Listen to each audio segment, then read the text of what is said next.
Buenos días o tardes. Voy a hablar, no sé si en un vídeo completo o en varios, voy a probar sobre cultura artística y soberanía popular, cómo este principio influye en la creación de cultura artística, pero también voy a intentar aportar unas claves para entender el presente, nuestra sociedad. Y también pues pienso desarrollar distintos apartados de información cultural, de disfrute, en definitiva, de la cultura en distintos episodios que considero relevantes.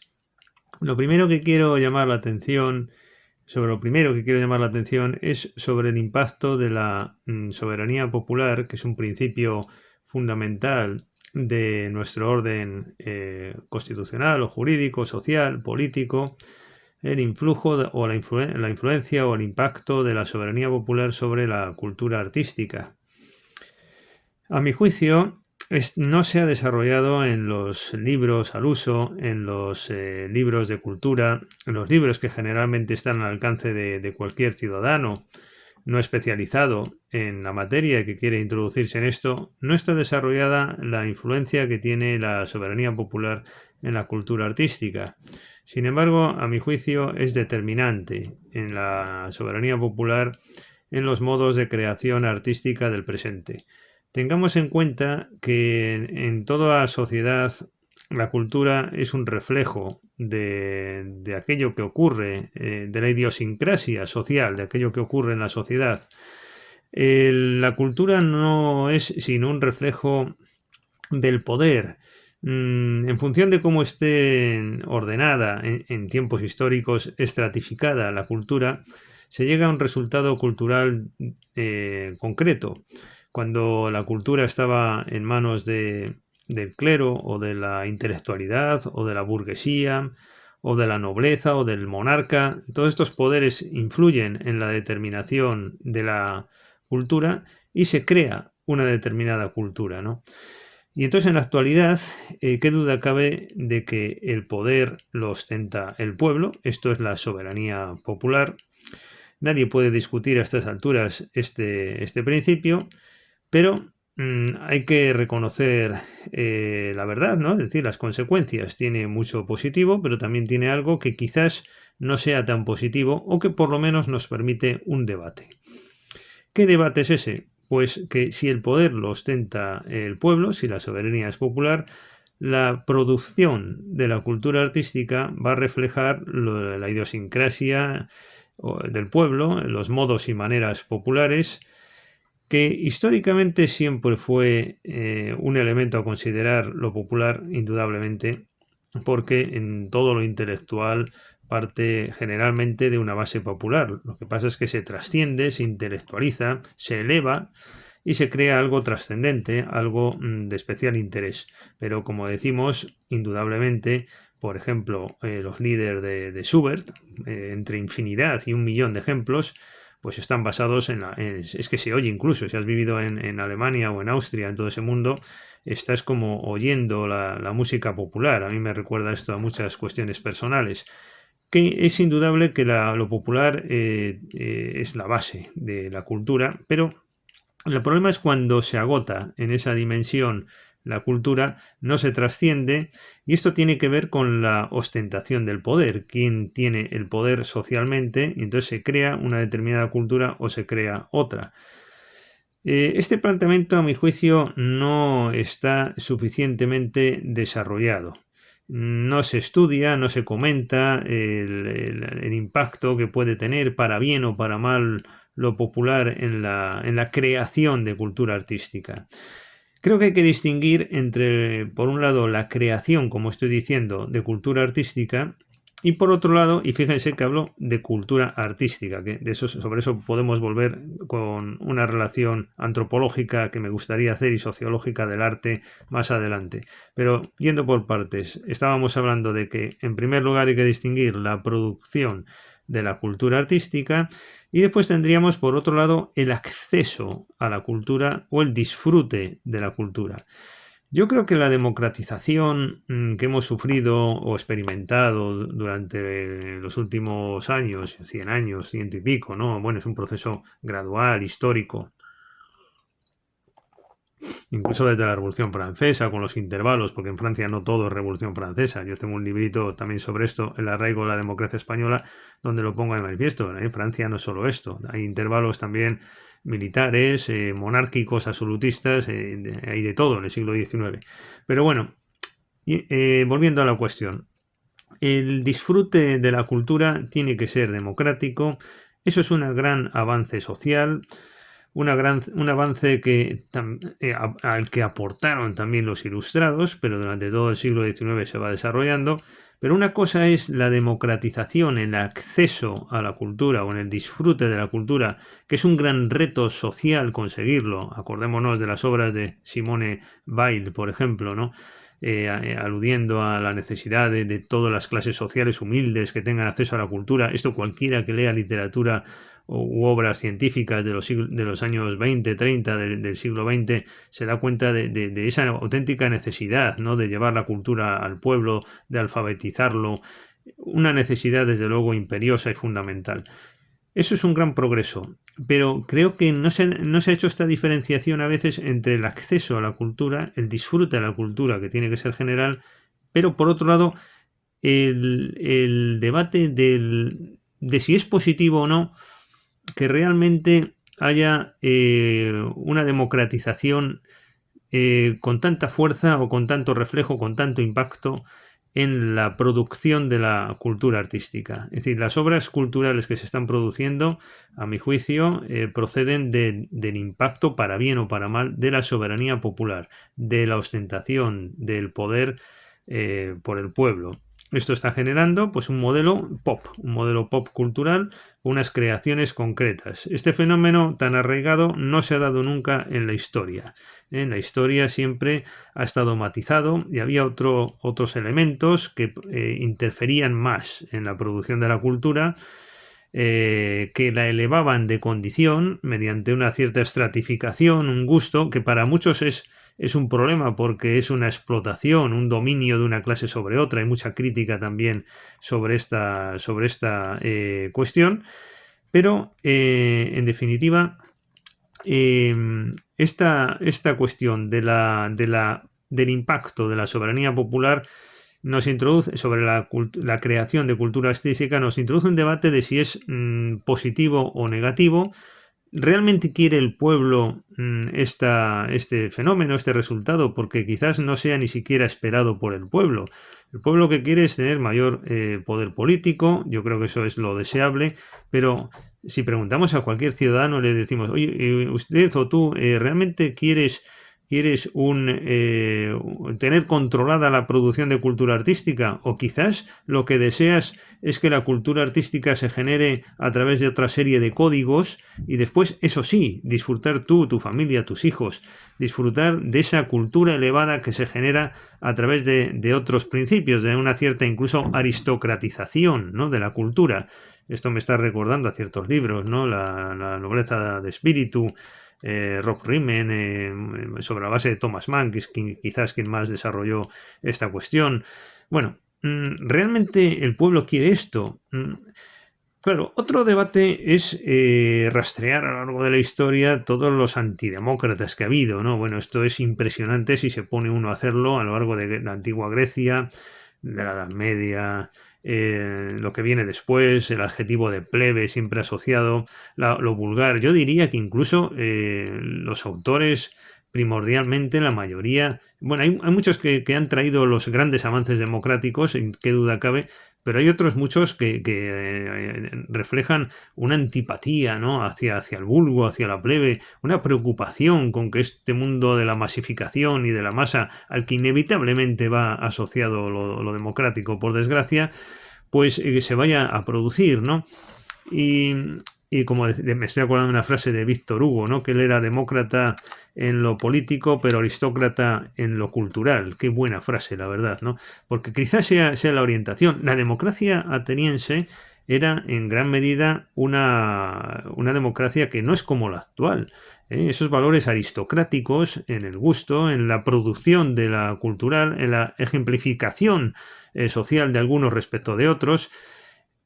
O me estoy acordando también de Roma y de Grecia, por supuesto. Los mejores, socialmente, estaban obligados a participar en la cosa pública. Es que actualmente es al revés, ¿no? Hoy tenemos genuinos representantes del pueblo gobernando, son nuestro reflejo, y ahí están los resultados, ¿no? Y entonces, ¿cuál es el resultado? Pues que representan personas que quizás no, los que no deberían ser los que están mandando, los que mandaran socialmente, ¿no? No deberían serlo. El que realmente vale en nuestra sociedad se da un fenómeno curioso que ya en la Inglaterra democrática, que se suele poner como ejemplo, ¿no?, de lo democrático, ya se dio hace mucho tiempo, que es la huida a lo privado, ¿no? Es decir, el modelo francés yo creo que era mejor en sus principios en este sentido de lo social cultural, en el sentido de, y sobre todo la antigüedad clásica, ¿no? Obligar a que a través de lo público se generen personas con estudios, con capacidad, con sus oposiciones, etcétera. Me estoy acordando ahora de la ENA, incluso francesa, que se la quieren ahora cargar, ¿no?, desde presidencia del poder francés actual, ¿no?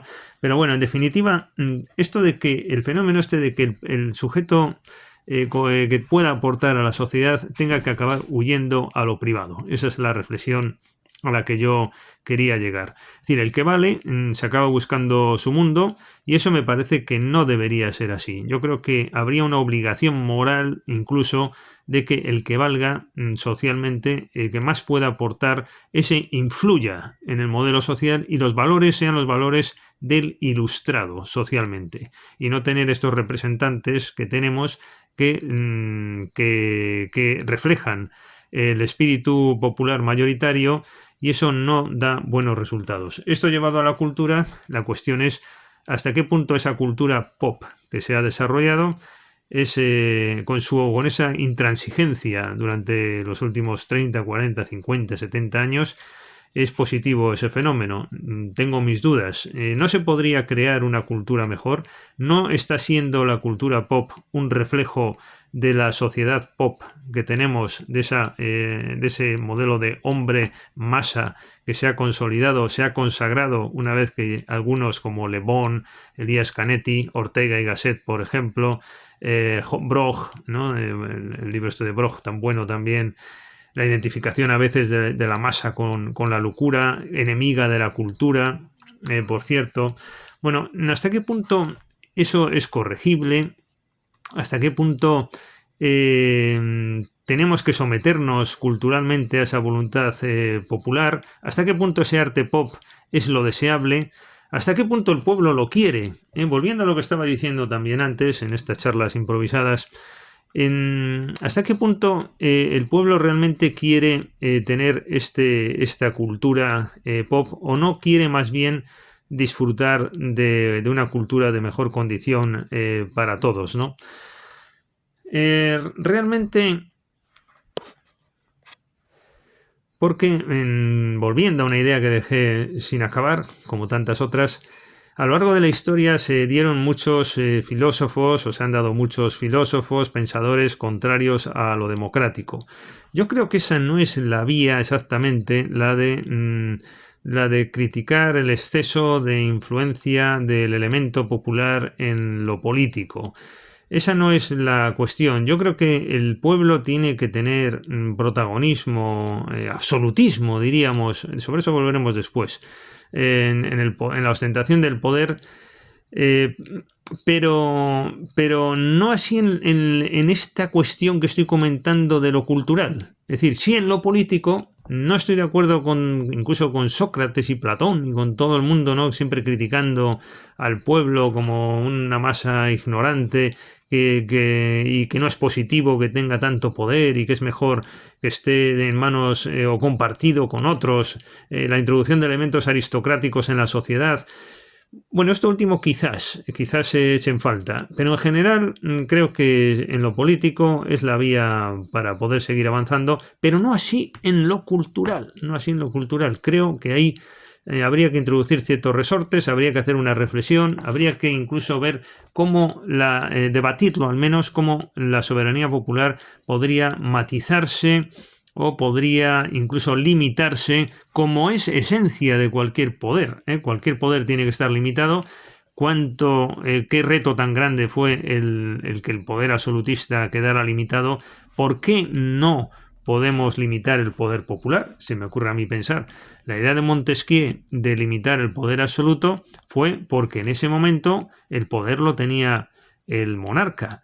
Pero la idea de Montesquieu, por citar el origen de todas estas concepciones, o el mayor desarrollo más conocido, la idea de Montesquieu era sobre todo el limitar el poder, sea el que sea, ¿no? En el espíritu de las leyes. Hoy día que tenemos un poder popular absoluto, que está creando una cultura pop absolutista, o incluso ya unas formas de cultura que ya no son ni pop, ya son hasta de calidad inferior a lo cultural, una masificación profunda de lo cultural y artístico, pues hasta qué punto eso es deseable. Quizás avanzar en la soberanía popular en lo político, pero limitarla, siguiendo el espíritu ilustrado, en la producción de cultura artística, igual que todo poder tiene que ser limitado.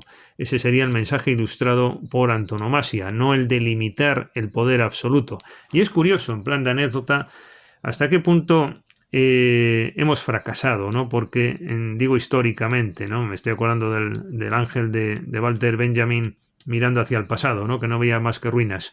¿Hasta qué punto hemos fracasado viendo que tanta lucha en el siglo XVIII, XIX para quitar el poder al que lo tenía e introducir nuevos ricos culturales, cantantes de pop, etcétera, que a la altura, no estaban ni siquiera a la altura de esos que quitamos guillotinando a finales del siglo XVIII y principios del XIX o cuando fuera, o a lo largo del siglo XIX mediante todas las revoluciones, etcétera? ¿Hasta qué punto hemos fracasado eliminando al aristócrata con sensibilidad cultural y poniendo en su lugar al nuevo rico que ni hace de mecenas, se queda con todo el dinero y es aplaudido por un pueblo estúpido, que eso es lo que la imagen que yo tengo personalmente cuando me hablan de cultura pop? No, la cultura pop es crea personajes culturales de representatividad, que ese es otro gran principio de nuestro momento actual, de representatividad popular. Y es curioso que se quite históricamente la figura del aristócrata preocupado por cultura, mecenas, etcétera, y que pongamos en su lugar a un nuevo rico cultural que es un cantante de pop ignorante. ¿Hasta qué punto eso es un triunfo realmente, ¿no? ¿Hasta qué triunfo esto de la cultura pop o de la música pop, porque es donde más se manifiesta? Porque habría que matizar todo esto de la soberanía pop en relación con el arte o la cultura artística. Habría que matizar en la literatura, en la pintura y en la literatura, en la pintura, incluso en la poesía, pero sobre todo en la música. Es decir, cada ramificación de estas tiene unos efectos distintos, ¿no? Lo emblemático, desde luego, está en la música pop, de la cual se empieza a hacer ciencia. Hay mucho profesional empeñado en hacer de esto también libros y tesis doctorales, etcétera, etcétera.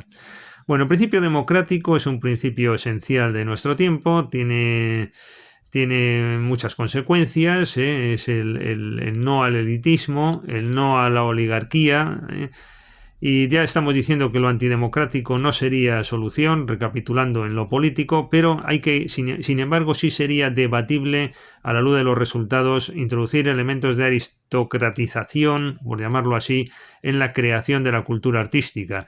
Lo que pasa es que esto yo no sé hasta qué punto es una utopía, obviamente una utopía, todo esto que estoy diciendo, que en realidad es llevar hasta sus últimas consecuencias el principio del estado de la cultura.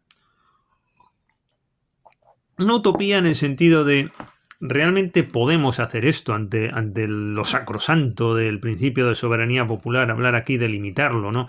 Limitarlo en el sentido, pues incluso de, no sé, por decir algo, crear poderes de contrapeso al poder popular, que se cortocircuitar la creación de cultura artística con la voluntad mayoritaria popular, que no dependa la cultura de quien tiene el mando a distancia o el poder como consumidor o como adquirente, porque en definitiva los libros importantes culturalmente, la música importante culturalmente, los programas en los medios culturalmente importantes, todo eso depende de la suma de votos o de voluntades de todos los ciudadanos. La soberanía popular influye así, de esa manera tan sencilla, posiblemente, como digo, no querida por los ciudadanos, pero que es una consecuencia de la soberanía popular y de la masificación. La masificación, que allí donde va, igual que la democratización, pues tiene muchos efectos positivos. Yo soy un convencido de que tiene más positivo que negativo. Hay que leer, por ejemplo, estas obras de Robert Musil o de Rilke, ¿no? La infancia que pasaron en esos colegios tenebrosos, esas academias donde habían profesores inhumanos, ese salvajismo de modos, esa hipocresía burguesa, ¿no? Qué duda cabe que eso está fuera ya y lo hemos superado, ¿no? Pero ¿hasta qué punto nos falta mejorar, ¿no? Estas cuestiones que estoy planteando, que tendrían su base en el estado de la cultura? El estado de la cultura sería la gran proclama que querría yo aquí manifestar, en el sentido de partir de él para crear un nuevo modelo social que fuera acorde a esta idea de crear una sociedad capaz de generar obras de arte distintas, de calidad, que nos produzcan sensaciones elevadas. No digo que necesariamente tenga que ser Tchaikovsky o Bach, pero lo que no puede ser es que el amante del arte tenga que seguir disfrutando de música de hace más de 100 años. Eso es incomprensible, ¿eh? Como decían Rimbaud, ¿no? Hay que ser absolutamente moderno. Yo ahora diría, hay que ser absolutamente contemporáneo, ¿no?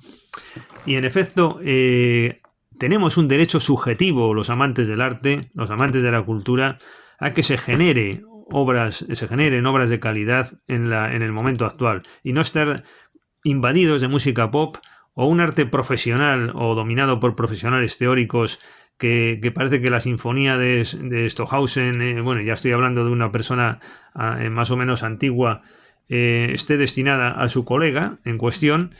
Y entonces creo que ni profesionalización excesiva de lo cultural, ni tampoco ese dominio agresivo de lo pop, que invade todas las esferas de interés de la cultura. Creo que creo que hay que reivindicar la figura del amante del arte. Este es el que tiene que plasmar sus valores en la sociedad, es el que tiene que controlar la sociedad, y la sociedad tiene que beneficiarse, igual que todo lo público, tiene que beneficiarse de esta impregnación de valores por personas con mayor sensibilidad cultural. Y es exigible que se genere arte de calidad y no estar dependiendo de obras del pasado de más de 70, 80 años para poder disfrutar del arte. Aquí no se trata de ser conservador, lo apunto ya. No se trata como Scruton, por ejemplo, el británico, ¿no? Esa tendencia que le denominaban conservador y que tuvo un público, porque aquí te generas un público a tu aire y tienes una amplia porción de oyentes o de mercado, ¿no? Pero no es este el mensaje que yo quiero transmitir, ese conservadurismo al uso, no, más bien es moderno, o más allá de lo posmoderno, en el sentido de exigir que se cree arte que satisfaga sensaciones de calidad, sensaciones de interés, sensaciones elevadas por parte de los amantes del arte, que tienen que volver a controlar todo esto.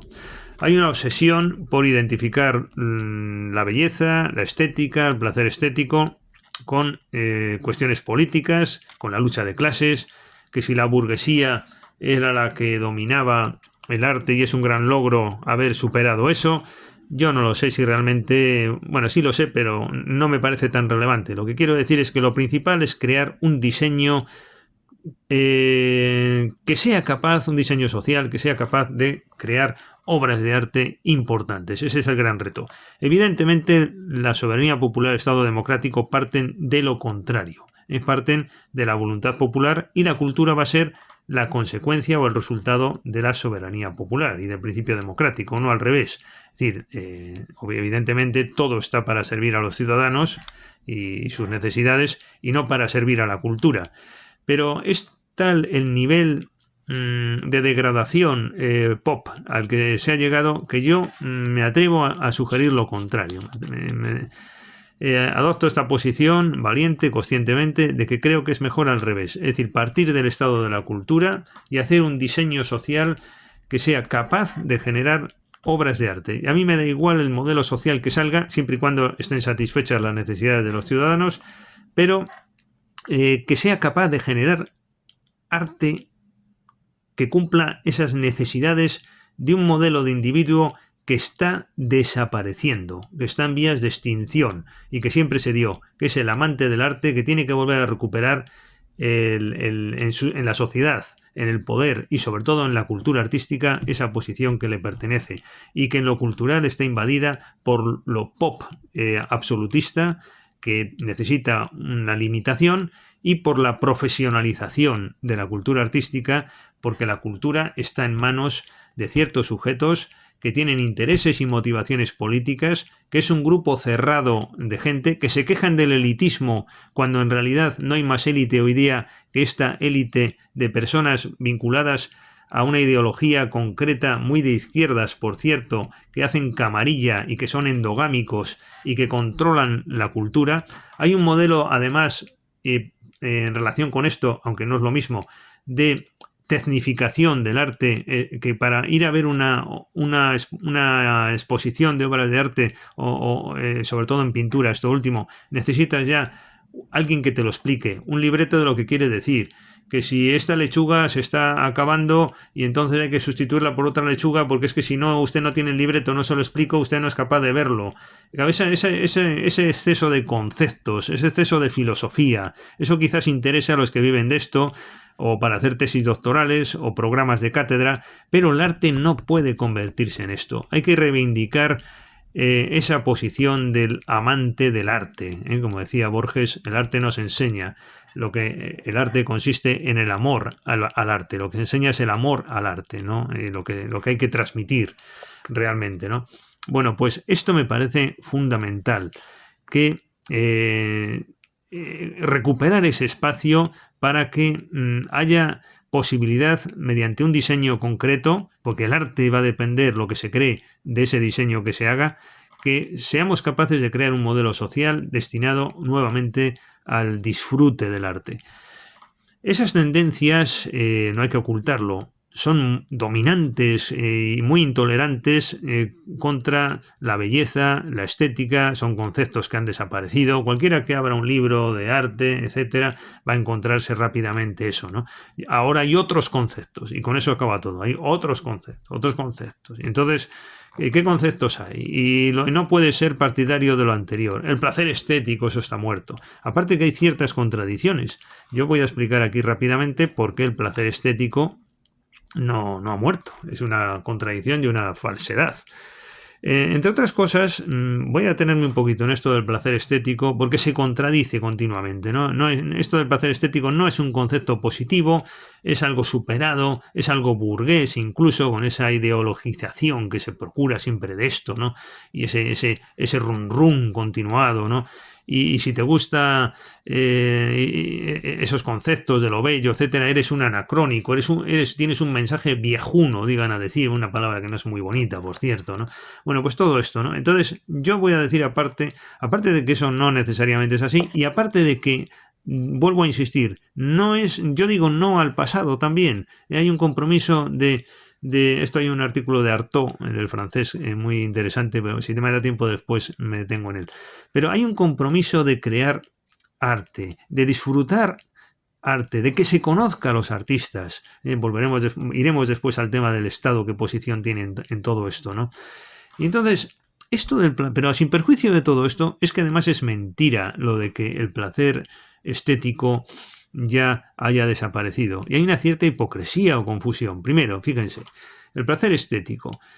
¿Por qué el placer estético tiene que morir? ¿Por qué uno no puede disfrutar? Es decir, el placer es una noción muy arraigada en la vida, ¿no? El placer.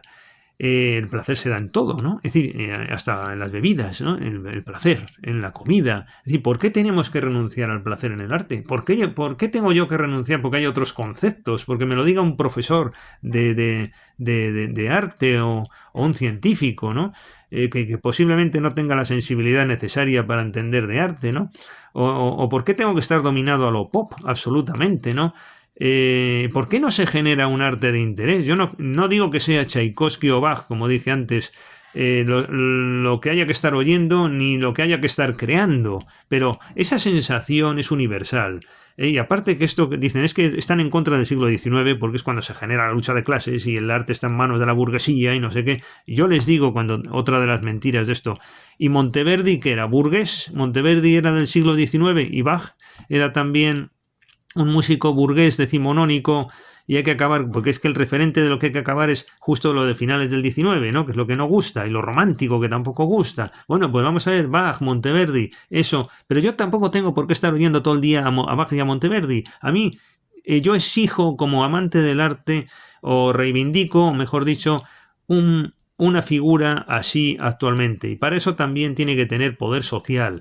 Iré después al camelo de la neutralidad del Estado en materia artística. Iré después a eso, pero yendo por partes. Aparte de que todo eso no es cierto, como estamos viendo, el placer estético, ya llego a ello, les voy a contar también por qué es contradictorio el mensaje de toda esta gente, de estos profesionales que están en contra del placer estético como concepto.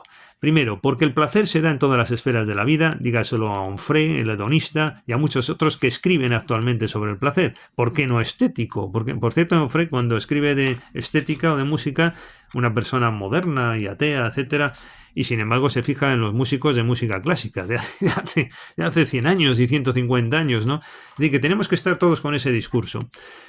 Sloterdijk también, por ejemplo, un discurso que tiene, que fue a la Filarmónica de Berlín y allí pronunció una conferencia. Cuando los filósofos hablan de arte en general, no están en contra de esto del placer estético.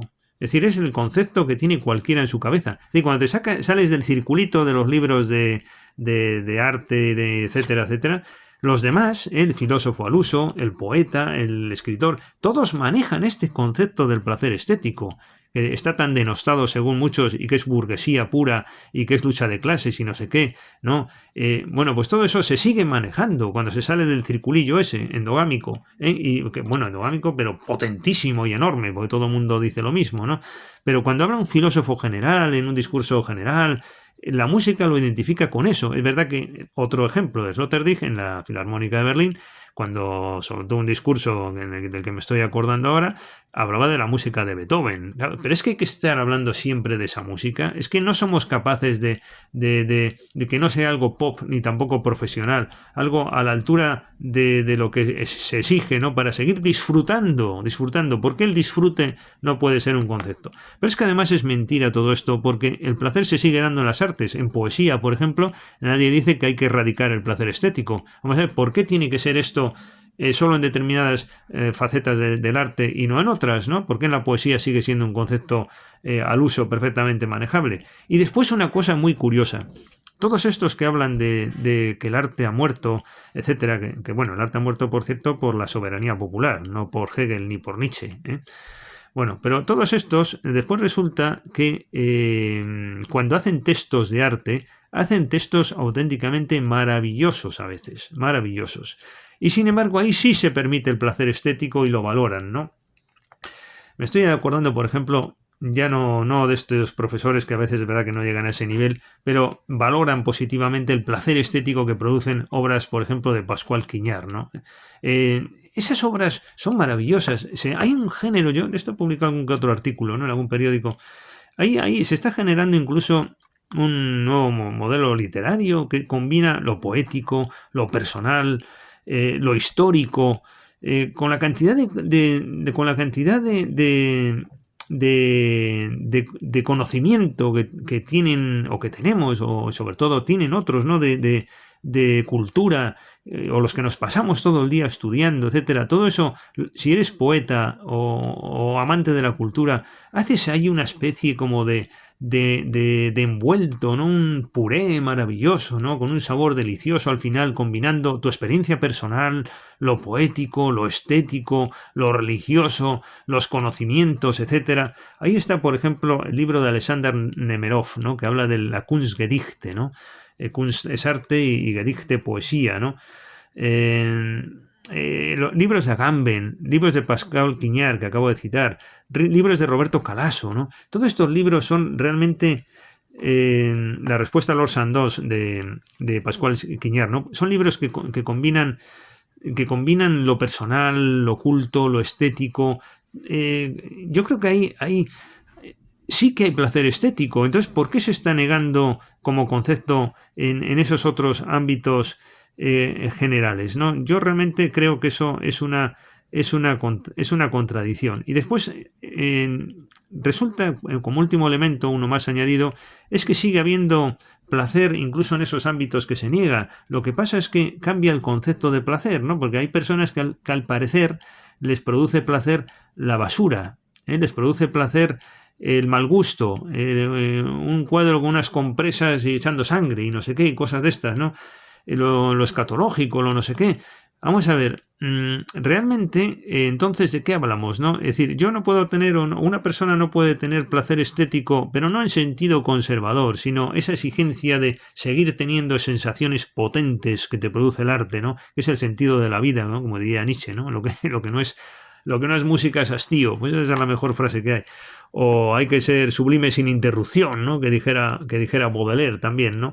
Bueno, pues todo eso, ¿por qué renunciar a ese mundo, no? Pero es que sí hay placer, pero es que a mí me produce placer eso de la basura, etcétera, etcétera. Bueno, a mí, yo en esto soy moderno también, es decir, no estoy en contra de la basura, ¿no? Me parece muy positivo siempre que me cause placer, porque es verdad que el placer estético no está asociado a un concepto clasicista de lo estético, etcétera, ¿no? Generalmente es al contrario. Yo estoy convencido de que el arte tiene un componente maligno y que además lo mejor del placer estético y de las sensaciones más sublimes se esconde en lo lúgubre, en lo misterioso, en lo oscuro. Eso es consustancial al arte. Bueno, pues hay que propugnar el estado de la cultura, que ponga en su sitio al Estado democrático y al Estado de Derecho y al principio de soberanía popular, partiendo del estado de la cultura. ¿Estado de la cultura qué es? Bueno, pues el estado de la cultura es lo que quiere un esteta en materia política. Sobre esto volveré después también, pero es el modelo de Estado que quiere el apolítico. Y estoy hablando de una cosa seria, estoy hablando de toda una tradición que se sitúa en un escalón superior a la política según la entendemos. Una tradición que viene de Goethe, de Burckhardt, de antes Schopenhauer, Nietzsche después, Thomas Mann, alemanes si se dan cuenta en su mayoría, pero que también hay pensadores en otros lugares en esta misma línea, y sobre todo el esteticismo inglés, ¿no? Oscar Wilde, Walter Pater y Gautier, esos tres ejemplares del esteticismo. Lo que quieren estos en materia política, yo he llegado a esa conclusión, que es el estado de la cultura mejor definido. El estado de la cultura es un diseño social al servicio o subordinado al reto de la creación de cultura artística, y no al revés. Usted solucione lo popular, solucione las necesidades, pero en cultura no se metan. Y ahí esto tiene que seguir otro código, y si hay que limitar el poder popular, se limita. Hay que dar paso al esteta, al que propugna el estado de la cultura que quedó embrionario antes del siglo XX, de la Guerra Mundial, la Segunda Guerra Mundial, y que hay que seguir avanzando en él, porque toda la historia ha habido un estado de la cultura. Toda la historia ha habido estado de la cultura. El estado de la cultura, esto no se ha dicho, pero lo voy yo a propugnar aquí, el estado de la cultura es lo que ha habido en el mundo, en la historia de Occidente, siempre antes de la Segunda Guerra Mundial. Ha habido una cultura superior, unos valores superiores que han trascendido a la voluntad popular mayoritaria, que eso no ha existido. Lo nuevo se ha dado a partir de la Segunda Guerra Mundial, sobre todo, a través de los movimientos sociales, muy positivo todo eso, y al final a peso sale ganando, pero hay que corregirlo actualmente los defectos una vez llevamos tantas décadas y tantos siglos avanzando en la lucha por los derechos sociales, que es muy positivo, pero ahora hay que reflexionar y hay que aprovechar toda la herencia del pasado, toda esa democratización tan positiva, pero esto hay que recolocarlo con el estado de la cultura. Creo que hay que hacer ese esfuerzo intelectual. Ha sido un enorme avance después de la Revolución Francesa y precedentes, y Grecia, y la Ilustración y tal. Un gran avance la democratización que conlleva la masificación, pero no nos podemos resignar a ser un hombre masa. ¿Qué es en el fondo la democratización?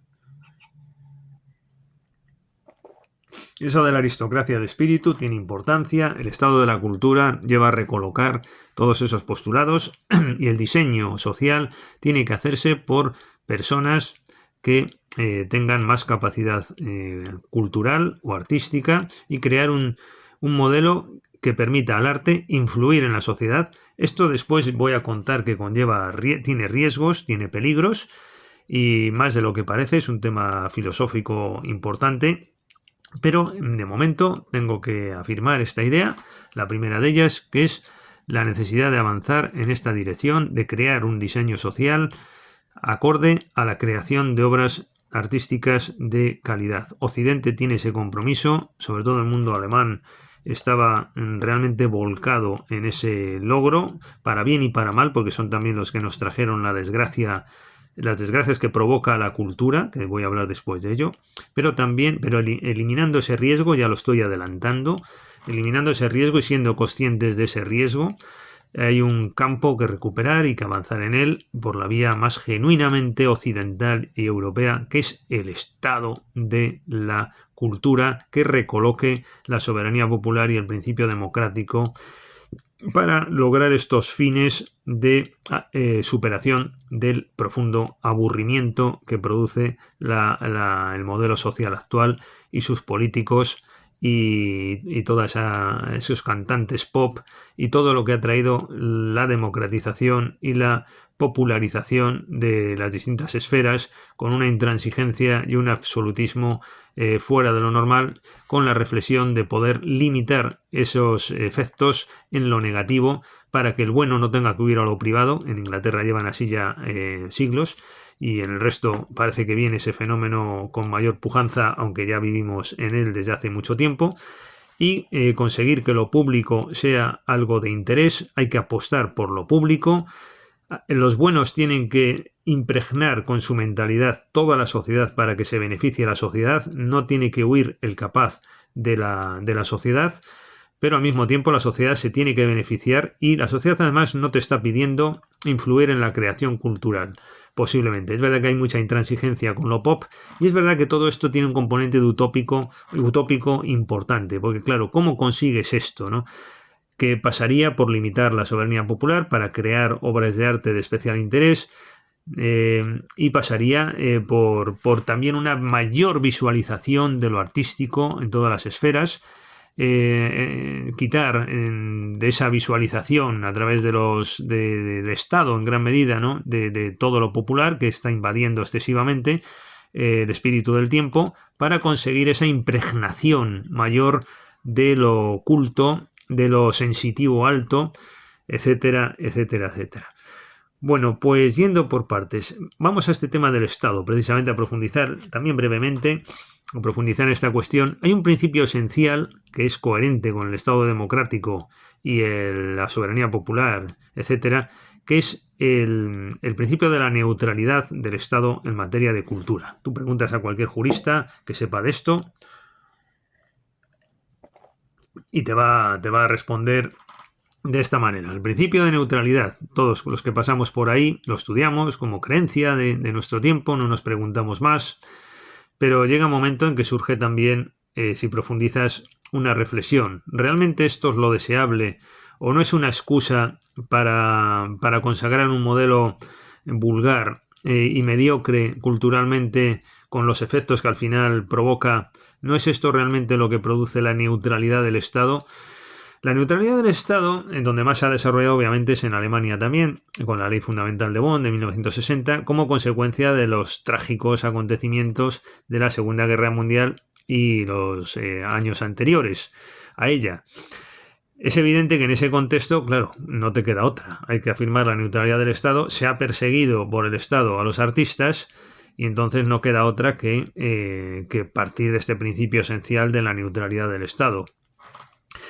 Ahora bien, claro, eso es que no puede ser de otra manera y jurídicamente tiene que ser así.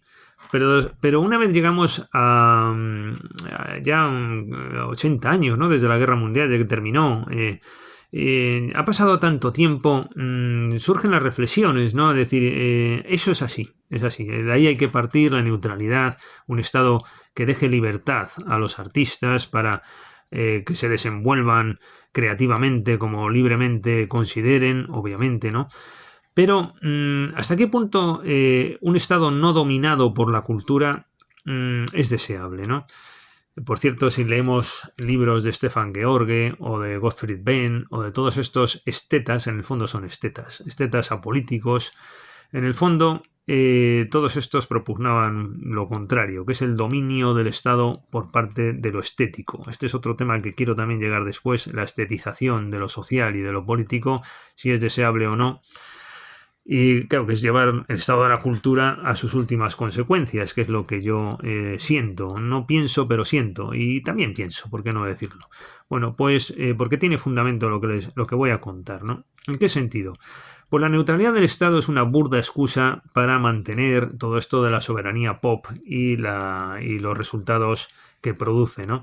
Creo que se está confundiendo neutralidad con intervencionismo. Adelanto una cosa, claro, si esto va a servir para que el Estado se entrometa y va a imponer su ideología a una parte de la población respecto de otra, y aquí vamos a tener todos que ser creyentes con ciertas ideas ideológicas y no sé qué y no sé cuál, yo creo que no hace falta explayarme más. Pues claro, para eso yo también prefiero la neutralidad. Acá me dirá alguien, claro, es que en eso consiste la neutralidad, ¿verdad? En eso consiste en que precisamente a usted que es disacorde o que se muestra de esa manera respecto del Estado, tener una defensa. Ya, bueno, bien, vamos por partes. Neutralidad no debería significar, en primer lugar, no intervencionismo. Una cosa es intervenir y otra cosa es ser neutral, ¿eh? Entonces se está confundiendo. Yo creo que el Estado debería intervenir. Claro, si es un Estado de la cultura lo que propugno, el Estado de la cultura significa indudablemente partir de la instalación de la cultura en el poder. Entonces, claro, la cultura va a estar en el poder. Durante todo el siglo XIX la mayoría de los pensadores, los esteticistas, no ingleses, alemanes, etc., se conformaban con la autonomía del arte, con que el Estado no invadiera con su poder, ¿no? Bismarckiano a veces, ¿no? Que no invadiera las esferas sociales vivas, porque eso siempre al final acababa mal, ¿no? Bien, vale, de acuerdo. Pero hoy día creo que está faltando visualización del arte. El arte está partiendo, por cierto, de un concepto que es el de Duchamp, de esto de los urinarios y de la bicicleta y no sé qué. A partir de entonces, de esto, por cierto, hay una obra maravillosa de Kafka, que es El artista del hambre. Si me da tiempo lo cuento después. Bueno, pero ¿qué es la novedad? El arte en el siglo XX se está basando en la eterna novedad. Hay que estar continuamente innovando. Y que llega un momento en que esto acaba siendo absurdo, porque es simplemente la idea original que dura unos segundos y se acabó. Yo, fíjense, acostumbro a ver a un museo, el Museo de León, de Arte Contemporáneo, cuando voy allí, al MUSAC, y entonces he descubierto que las obras que veo nuevas en ese momento no me dicen nada. Pero hay una serie de obras que se mantienen temporalmente y ahí esas, sin embargo, me empiezan ya a gustar por el efecto de mayor visual. ¿Qué es la Gioconda, no? ¿Qué son las Meninas? Pues eso es una imagen que abrumadoramente se nos ha metido en la cabeza. Pues para eso está el Estado, El Estado tiene que ser un vehículo para otorgar poder al arte. El arte sin poder no es nada. La libertad no es esencial hoy día para los artistas, entiendo yo. Eso desde luego es básico, pero creo que podemos aspirar a algo más. No podemos estar en los años 50, 60 con esa preocupación de los campos de concentración, etcétera, que fue mentalmente tremendo, ¿no? Y no quedó más remedio que propugnar todo eso. Pero creo que hoy día podemos ir al estado de la cultura. Creo que nos podemos permitir un paso más. Un estado que intervenga, un estado dominado por la cultura, subordinado al arte. Una vez seamos conscientes de los riesgos, que de eso voy a hablar después, pero creo que podemos llegar a ese punto, ¿no? Cuando Federico el Grande intervenía en arte y contrataba a Quants, el flautista, pues yo creo que eso causa un efecto muy positivo, que haya gente así en el poder, que sean artistas los que gobiernen, ¿no? Es que pregunte usted a cualquiera de los gobernantes actuales, es que hasta Hitler era un fanático del arte, ¿no? Estos de ahora, es que no. Bueno, un fanático y un loco, y etcétera, etcétera. Sobre este tema volveré después, ¿no? Pero y claro, ese es el modelo a erradicar. Obviamente yo no voy a propugnar aquí eso, sino todo lo contrario. El estado de la cultura es rescatar esa esfera que nos queda de esteticismo, de apolitización, ¿no? En la esfera social, de propugnar todo eso, pero siempre con el riesgo de no caer en totalitarismos, evidentemente. Ese es el límite, ya lo estoy adelantando. La vez que va uno hablando y vuelves a un tema, vuelves a otro, etcétera, pero ya vas adelantando lo que va viniendo, ¿no? Y en efecto ya adelanto lo que dice Thomas Mann, ¿no? El hermano Hitler. Ese es el gran enemigo, el gran riesgo, el gran problema de todas estas corrientes del estado de la cultura, que ahí es donde se vio las consecuencias negativas de este fenómeno del que estoy hablando. Hay que ser muy conscientes de ello, y sobre ello volveré después, porque hay una franja, sin embargo, muy amplia por cubrir. Por culpa del hermano Hitler hemos sido un modelo popular absolutista, contrario a la cultura, aunque se presuma ahora de que es el momento de la cultura. Tú hablas con cualquiera, bueno, la cultura, en el artículo no sé qué de la Constitución, no está el estado de la cultura nominado como tal, salvo en Baviera, por cierto, por unas cosas que sí, bueno, podría volver sobre ello, porque en Baviera sí está proclamado el estado de la cultura y cómo funciona eso jurídicamente, que es muy interesante. Pero bueno, en los estados al uso, en Francia, España, Alemania, no está el estado de la cultura, pero el Staatskultur, ¿no? Pero funciona de facto, igual que los demás principios, uno más, porque se desprende y es el momento actual, el momento de la cultura, donde el artista es libre y tal. Ese de efecto Duchamp, ¿no? de la novedad constante, creo que no es positivo. Hay que machacar, aunque sea aleatoriamente, fíjense, el Estado que seleccione aleatoriamente. Es que sin el Estado y sin los medios va a ser muy difícil, pero hay que machacar imágenes y o ideas musicales. Igual que yo me acuerdo de los años 50, 60, cuando todavía no había llegado el Estado democrático en toda Europa al nivel que ha llegado hoy, que había iconos, Dalí en España, en Alemania no sé quién, en Francia no sé cuál, había iconos, había gente que salía en televisión, había cuadros que todo el día nos bombardeaban con ellos en nuestra vista, en nuestra imagen. Se habla de la sociedad de las imágenes, pero sin poder, aunque sea arbitrario. Vale más la arbitrariedad en el arte, por cierto, un concepto muy artístico. Me estaba acordando ahora de ciertas publicaciones.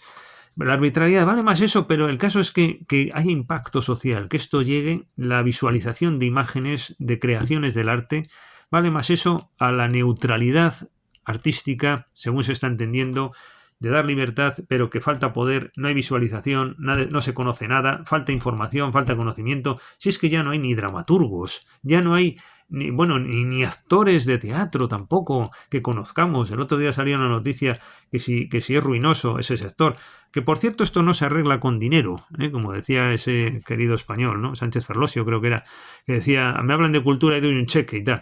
Bueno, no se trata de dinero, es que esto no se arregla con más auditorios, esto no se arregla con más subvenciones, esto es un tema de diseño social. Es un tema de diseño social. Es crear el estado de la cultura para situar la democracia y todo su avance en un determinado nivel, pero rodearlo de ese barniz maravilloso que tiene lo estético, cultural y lo artístico. Por tanto, neutralidad sí en cuanto a mensajes. Flauta, la música de flauta de Quants, vuelvo a ese ejemplo, eso que tiene de ideología. Bueno, pues un Estado que coja 3 flautistas y todos los días nos los meta por las narices, los 3 flautistas de turno, es un decir. Bueno, pues, y eso a base de meterlo, pues, y lo público, confiar en lo público, confiar en el poder que tiene el Estado, siendo neutral, pues es obras de flauta, no meterse en temas ideológicos, neutralidad, pero intervencionismo. Lo que pasa es que esto no está de moda, lo que acabo de decir, pero me preocupa que el poder que necesita o ese diseño social que se precisa para que se cree arte de nivel, sin poder no sé hasta qué punto se puede conseguir. Ya sé que hoy día se lleva, y hasta los alemanes del 19 se contentaban con ello, de la autonomía de la cultura, el no invadir las esferas sociales, culturales por parte del Estado, el Estado que se quede donde está. Ya sé que esa tendencia decimonónica, incluso y sana, hoy día también tiene mucho arraigo y se piensa así, pero creo que los fenómenos que están aconteciendo requieren quizás un cambio, aunque sea provisional, de un Estado más culto, un Estado más dominado por la cultura y un Estado que sea un vehículo para la expresión de todo esto y que el diseño social sea un diseño social que consiga estos objetivos que estoy propugnando para mayor disfrute, porque de lo que se trata es de superar el hastío y dominar el aburrimiento profundo, ¿no? Si nos vamos al discurso habitual en materia de cultura, el discurso mayoritario es hoy día ideológico y quiero informar sobre esto, aunque muchos seguro que lo conocen, es el capitalismo manipulador, ¿no? Ya algo desde Adorno, que tiene muchos puntos muy positivos, esa concepción, no me voy a detener en ellos ahora, pero creo que quizás en su momento lo del capitalismo industrial manipulador de la gente fue una idea de interés, pero está asociada a la lucha de clases y eso me parece auténticamente superado, ¿no? Todo ese asunto, ¿no? Si se dan cuenta, yo voy en la línea, no es ni el bolchevismo que estoy refiriéndome a la hora, y lo digo conscientemente, ni tampoco es el liberalismo del capitalismo este atroz y mercantilista que es aburridísimo y pesticida, pero tampoco, bueno, obviamente no es el hermano Hitler ni nada de eso, que ese es el tema, es identificar eso que es el riesgo de cuidadito con eso, porque es el problema. Y ahí hay una franja que es el estado de la cultura, que es toda la tradición europea, no solo alemana, por cierto, como pensaba Thomas Mann, que esto pensaba que era solo en Alemania es donde se daba esto, no. Pero es verdad que allí se ha dado en gran medida. Yo por lo menos me he especializado en esa literatura y después aportaré ciertos mensajes cuando vaya avanzando en esta disertación, ¿no? Pero volviendo a donde estaba, me parecen interesantes estas incursiones y excursiones, ¿no? Que hacemos sobre distintos temas que vayan saliendo, pero hay que seguir un orden, vuelvo a él, no me pierdo, en el sentido de que estamos hablando del capitalismo manipulador. Ustedes se leen los libros que están saliendo, ¿no? De Sandro Mezzara, de Wendy Brown, de Mark Fisher, bueno, llevan décadas ya dando la murga, Mario Neumann, el Bifo Berardi, bueno, no hablemos ya de Zizek, y de todos estos autores, ¿no? Es abrumador, ¿no? El capitalismo. Yo hay una parte en la que estoy de acuerdo en la crítica, de que es un sistema adormecedor, que provoca ese hastío, ese aburrimiento, esa insoportabilidad, porque es verdad que esto es insoportable ya, es que no se puede más. Pero lo que pasa es que este tipo de autores asocian todo esto o bien una defensa de lo popular contra el capitalismo, sin darse cuenta de que van de la mano, por lo menos en mi opinión es así.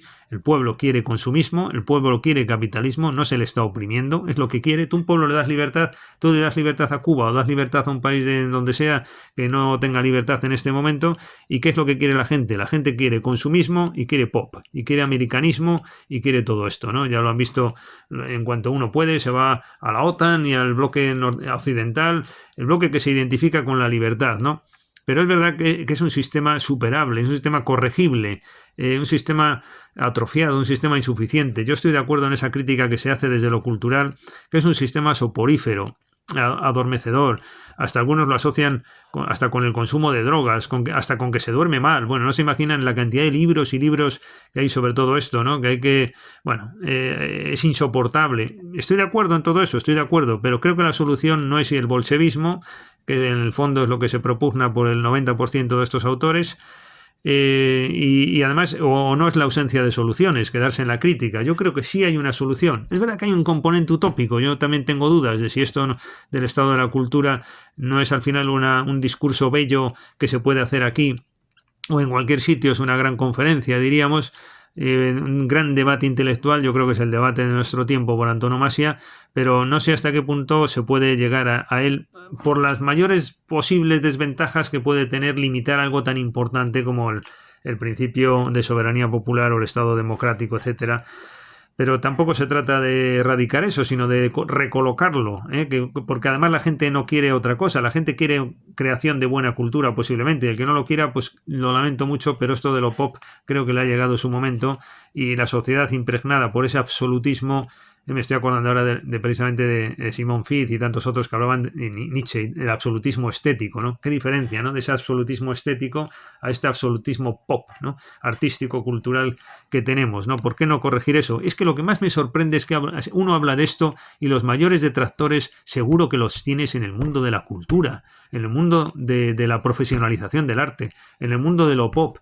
Los señores intelectuales, no nos beneficia el modelo pop, no nos beneficia este modelo, porque esto está quitando la esfera propia de lo intelectual. Lo intelectual es hoy día algo masificado, ha llegado esta corriente de lo pop, etcétera, y de la profesionalización y de la falta de contacto con la realidad social de los artistas actuales que no llegan a la sociedad, no contactan con el pueblo y eso se tiene que acabar. El arte tiene que conectar y eso no es burgués.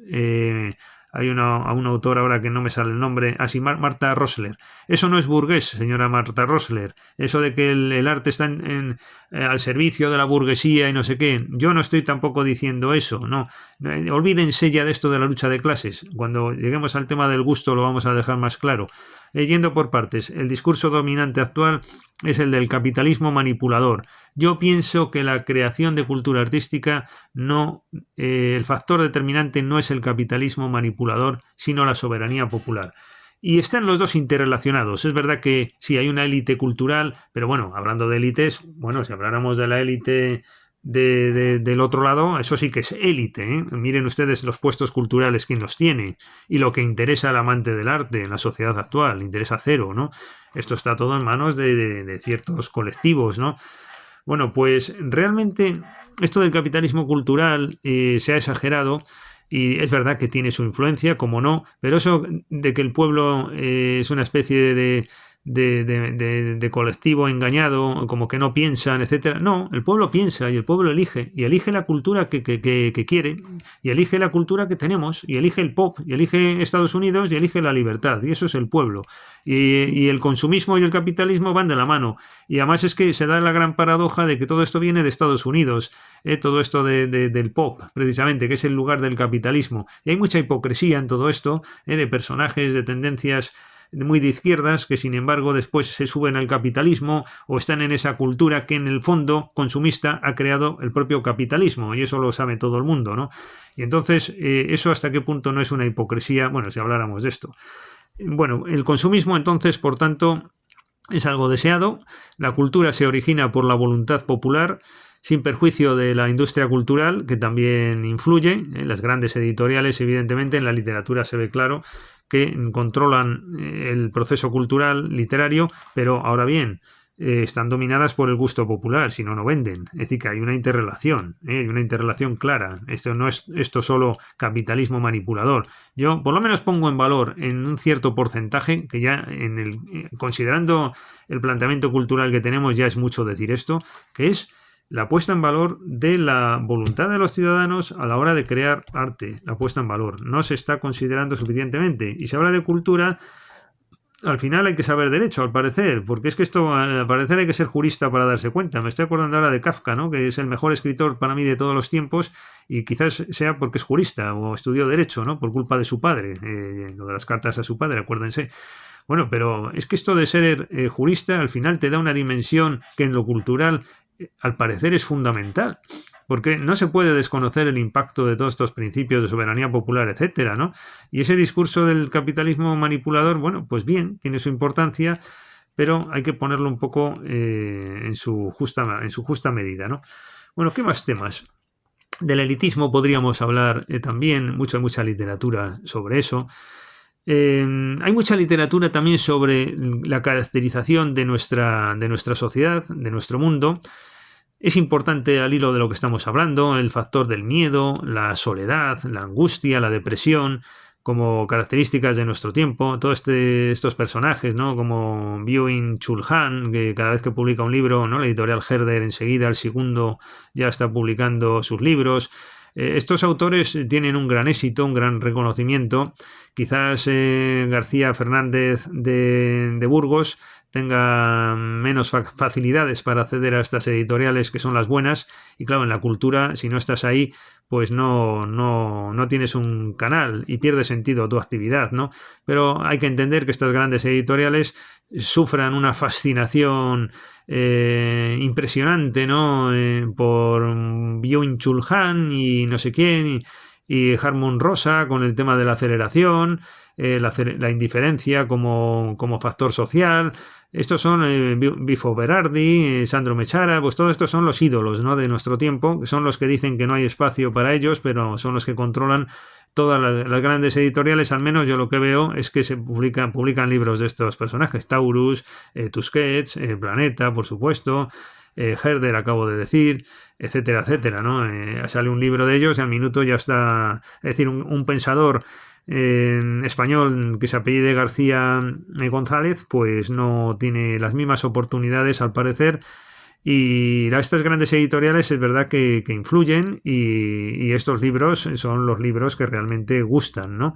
Gustan y dominan el espectro cultural que tenemos hoy día, ¿no? Bueno, pues esto de la descripción de la sociedad también es importante, porque estamos diciendo que la cultura depende del modelo social, por eso lo estoy tocando aquí también. En ese contexto yo no voy a explicarlo aquí, pero tengo un ensayo que se llama ¿Qué es el sensacionismo?, con la editorial Vitruvio.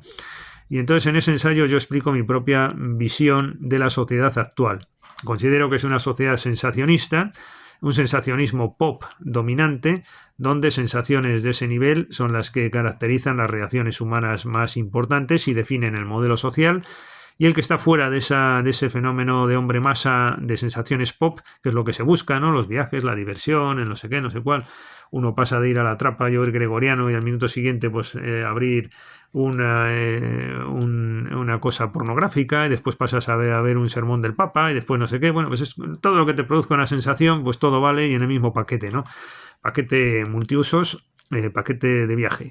Bueno, pues eso es, después junto a ese sensacionismo hay un sensacionismo elevado, místico, etcétera. Pero la sociedad, creo que en esa minoría sensacionista, que es lo que identificaríamos con el estado de la cultura, y con el placer estético que pongo en valor, y después ese otro sensacionismo pop, yo caracterizaría la sociedad de esa manera.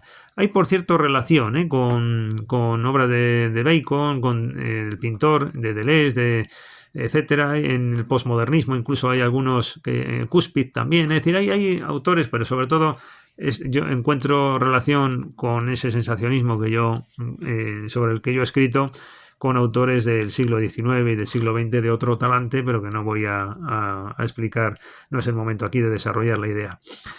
Otra cuestión que interfiere en el tema que estamos tratando es el tema del gusto. El tema del gusto, nuevamente, claro, en un planteamiento como el que estábamos haciendo, se entiende que está ideologizado, ¿no? El planteamiento habitual ha sido el de considerar la lucha de clases como algo relacionado directamente con el gusto.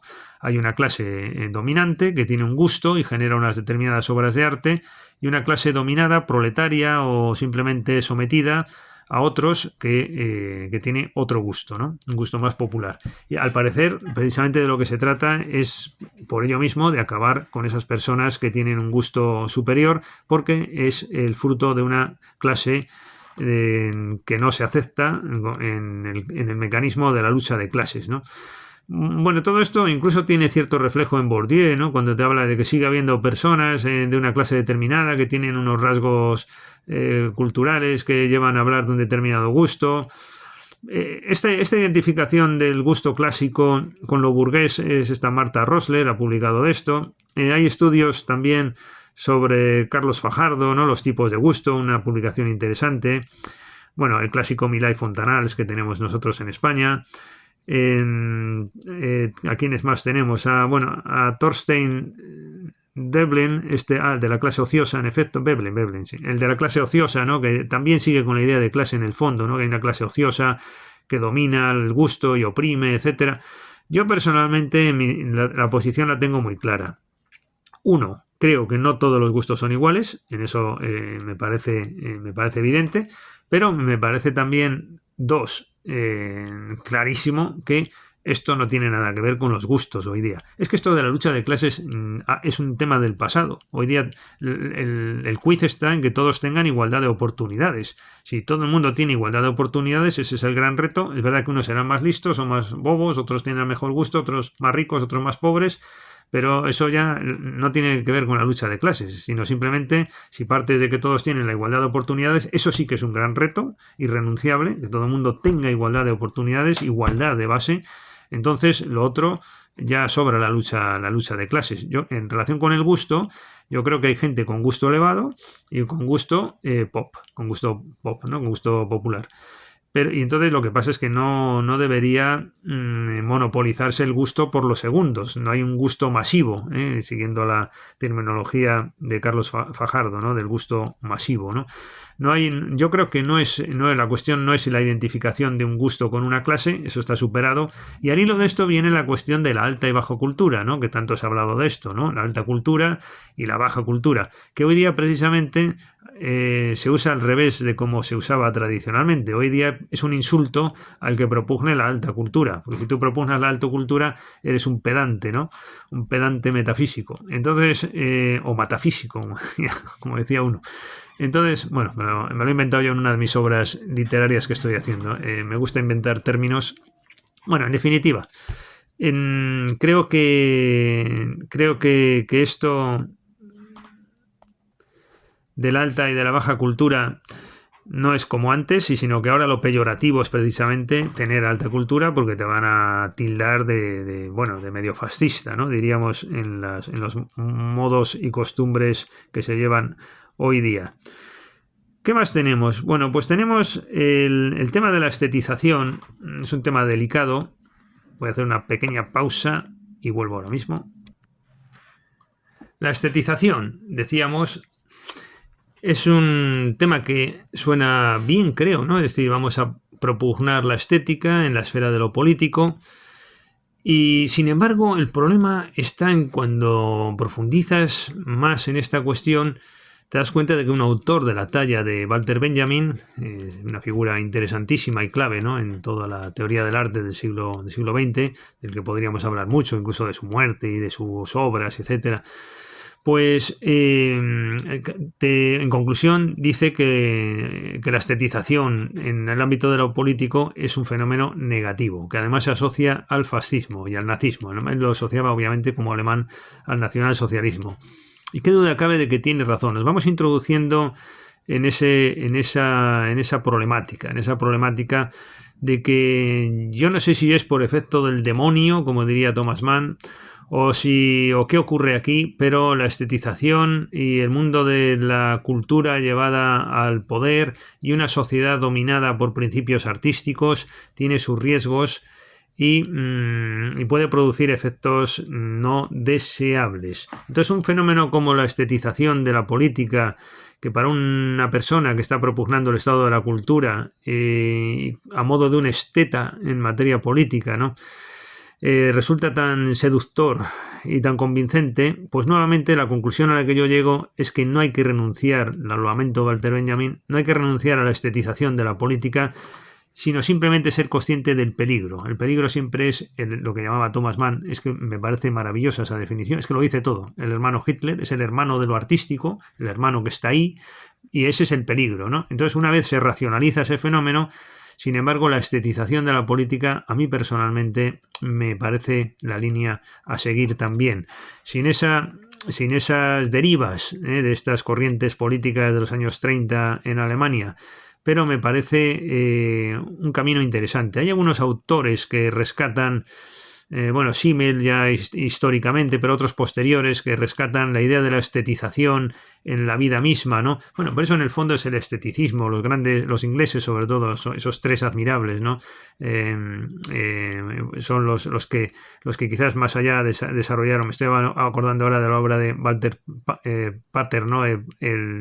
Mario el Epicúreo, ¿no? Por ejemplo, y muchas otras, ¿no? Oscar Wilde sobre todo, ¿no?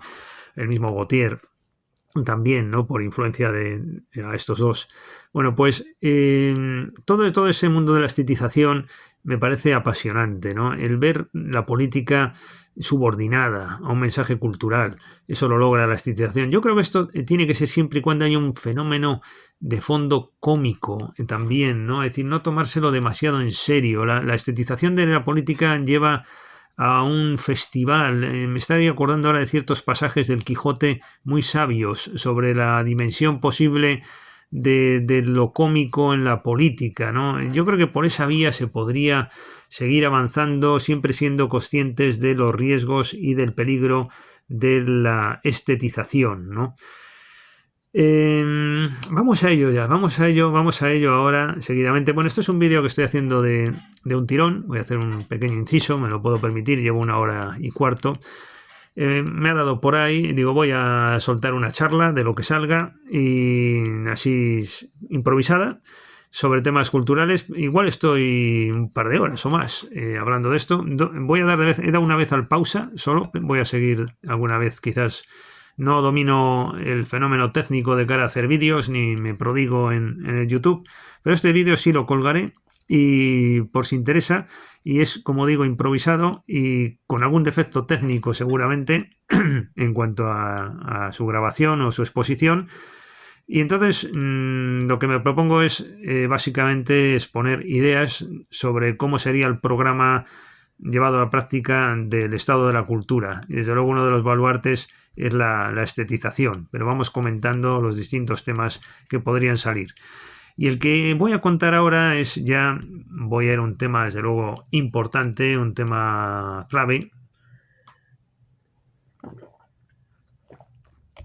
que es el asunto de los riesgos del arte. ¿Qué pasa con todo esto del estado de la cultura? Si realmente es un fenómeno positivo, si se queda en una utopía, si hay que hablar de la imposibilidad de la cultura, como un libro que tengo con la editorial Manuscritos y después pasado al estado de la cultura con la editorial Tirán lo Blanc, y otro en Colex que se llama La soberanía pop. Yo recomendaría sobre todo este último, que es muy divertido y extravagante, y donde expreso todas estas ideas que estoy aquí contando en un plano de diálogos literarios, Soberanía Pop con la editorial Colex. Bueno, ¿dónde está el problema de todo esto que suena tan bien como es el estado de la cultura, llevar el arte al poder, hacer un diseño social dominado por lo artístico para que sea la sociedad más divertida? Claro, a alguno ya igual se le está yendo la cabeza a los años 20, por ejemplo, ¿no? El expresionismo europeo, el expresionismo alemán, ¿no? El de convertir la sociedad en un vodevil, en una especie de gran cabaret, donde la política se ridiculiza incluso, ¿no? Fenómeno muy latino, por otra parte, ¿no? Que duda cabe, muy hispanoamericano también, etcétera. Pero claro, esto realmente de los riesgos del arte, ¿en qué consiste? ¿Cuál es el problema del estado de la cultura, ¿no? ¿Cómo explicar esto? Pues realmente pues un tema denso. Hay una serie de pasajes maravillosos del inglés Chesterton, ¿no? De los riesgos que conllevan los artistas. Bueno, todo el mundo que ha profundizado en el arte se ha dado cuenta de que hay que tener cuidado con esto. Una sociedad impregnada excesivamente de arte puede producir problemas. A mí esto me ha llevado en los años pasados a grandes quebraderos de cabeza. Yo creo que es un tema al que más me he dedicado quizás, o que más me ha preocupado, o incluso atormentado, porque estamos hablando de la vida de uno mismo, ¿no? De llegar a disfrutar, a tener un modelo artístico que consideras defendible y que puede ser solución para muchas cosas, ¿no? A una auténtica necesidad, que es la necesidad del arte por parte de los amantes del arte, ¿no? Pero realmente, ¿qué problema hay con todo esto, ¿no? Cuando la sociedad se impregna demasiado de arte, ¿qué ocurre? No es fácil de explicar, pero cuando no se ordena la sociedad mediante el principio democrático, el derecho, la racionalidad, todo esto tan aburrido a priori, ¿no? El problema está en que surgen riesgos y el estado de la cultura, que ha venido dominando históricamente, a mi juicio, Europa siempre, porque lo relevante era crear esa cultura elevada a lo que se subordinaban las voluntades populares y los deseos de la ciudadanía en su mayoría, pues ese modelo presenta riesgos de conflictos. El caso más expresivo es desde luego el fenómeno alemán, ¿no? Allí es donde sobre todo Nietzsche, por ejemplo, Schopenhauer, todos estos grandes antidemócratas, diríamos, o bueno, más que antidemócratas, creadores de una democracia superior. Alemania estuvo en condiciones de crear un modelo democrático, posiblemente al final, ¿no? Pero superior al modelo civilizador, diríamos, ¿no? De los literatos de café, ¿no? Que decía Thomas Mann. Es esta obra, por ejemplo, emblemática, ¿no? De Thomas Mann, el de las Betrachtung un Politischen, ¿no? De las consideraciones de un apolítico. Esta obra lo dice todo en gran medida, ¿no? Esa tradición alemana, que es sobre todo musical, que domina sobre la palabra incluso, que crea una cierta fantasmagoría, ¿no? El idealismo alemán, Gustavo Bueno ha acertado plenamente, ha dado en el clavo cuando ha dicho que todo esto ha conducido al nazismo, lo dice claramente. Yo no me atrevo a decirlo tan abiertamente, pero creo que sí que es así, ¿no? Todo este mundo alemán del exceso de lo cultural, de la apuesta por la cultura en vez de la civilización, el mundo de Schopenhauer, de Nietzsche, de lo apolítico, de lo esteta, de crear un estado de superior nivel incluso a lo democrático, identificar lo democrático con Francia, Inglaterra materialista y los países latinos incluso, ¿no? Que somos democráticos y Alemania está en condiciones de hacer algo superior a través de la cultura, de ese estado de la cultura, de ese estado que es capaz de ordenar todo, de ese estado del cual partir para colocar en su sitio a lo democrático, la soberanía popular, etc. Hoy día es difícil de entender esto y es curioso cómo exige un cierto nivel, ¿no? De conocimientos para llegar a valorar todos estos fenómenos adecuadamente. No es fácil, porque está tan arraigado lo democrático, es mucho más facilón, ¿no? Llega a todo el mundo y eso es comprensible. Pero este modelo alternativo del estado de la cultura, sin caer en el hermano Hitler, lo que pasa es que por desgracia cayó ahí, que es una de las posibles variantes de esta, o consecuencia de estas ideas, ¿no? Y fue lo que ocurrió, pero por culpa del entierro del nazismo hemos enterrado todo esto otro, que algunos asocian al conservadurismo, no necesariamente. Esto es el estado apolítico de Nietzsche, es el estado superior, es el estado de la cultura, el estado de la cultura que tiene campo y creo que hay que rescatarlo, ¿no? Siendo conscientes del peligro. Bueno, pues ya lo estoy diciendo, ¿no? Esta es la cuestión clave, que si la sociedad se impregna de arte, fíjense qué curioso, y no de derecho y no de otros valores que son los que dominan hoy, si está impregnada de cultura y de arte, eso acaba provocando en una de las posibles derivas catástrofes, ¿no? Es singular y no lo digo yo solo. El fenómeno del nacionalsocialismo es un fenómeno de exceso de principios no jurídicos llevados a la ordenación social y entre ellos una manifestación de una variante maligna y demoníaca del arte. Bueno, esto nos llevaría a hablar del mito de Fausto, de Goethe y de, el Doctor Faustus de Thomas Mann y una obra maravillosa de Mefisto de Klaus Mann, de su hijo, ¿no? Que se suicidó y murió en los años 40, ¿no? Klaus Mann, el hijo de Thomas Mann, el premio Nobel. Bueno, pues hay un riesgo en todo esto de lo alemán superior, que desborda lo racional y que confía en esos conceptos de alta cultura, de lo musical que se expresa como se expresa, que impregna a la sociedad en exceso. Eso desde luego llevó a la Segunda Guerra Mundial y es el peligro. Pero no solo están las consideraciones de un político, obra que después Thomas Mann, este es un gran tema, después Thomas Mann es verdad que en parte renunció a esta obra. El discurso facilón, el que todo el mundo hoy día, ¿no? Lo de siempre con el discurso maniqueísta que tenemos siempre en nuestros días, Bueno, es que Thomas Mann después renunció a su libro Las Consideraciones y se volvió un demócrata convencido. Bueno, ya que hablamos de esto, vamos a matizarlo también, ¿no? Aunque tenía pensado contarlo un poco más adelante en esta exposición, pero ya estamos en ello. No es así tampoco. Thomas Mann nunca renunció del libro de las consideraciones de un apolítico. Es verdad que después se convirtió en un demócrata convencido, un emisario de la República de Weimar, clarísimamente. Seguramente que influyó también el factor éxito con el Buddenbrock en Thomas Mann. Pues tuvo un éxito enorme y socialmente era una figura ya reconocida, económicamente le iba bien también, ya estaba instalado en Múnich, como saben todos, ¿no?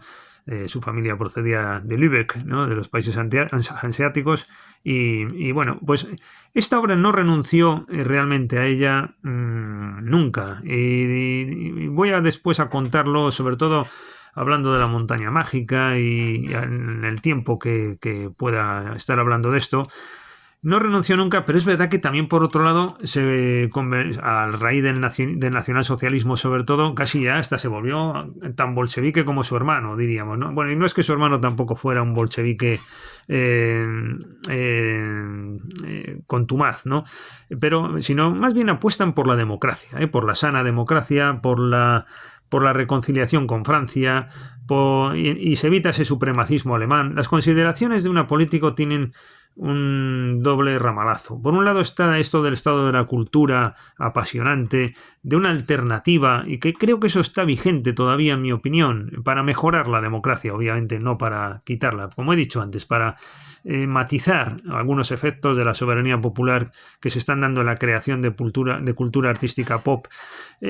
Por un lado tiene esa manifestación, las consideraciones de un político de Thomas Mann, pero basta que salga ahora este libro a escena.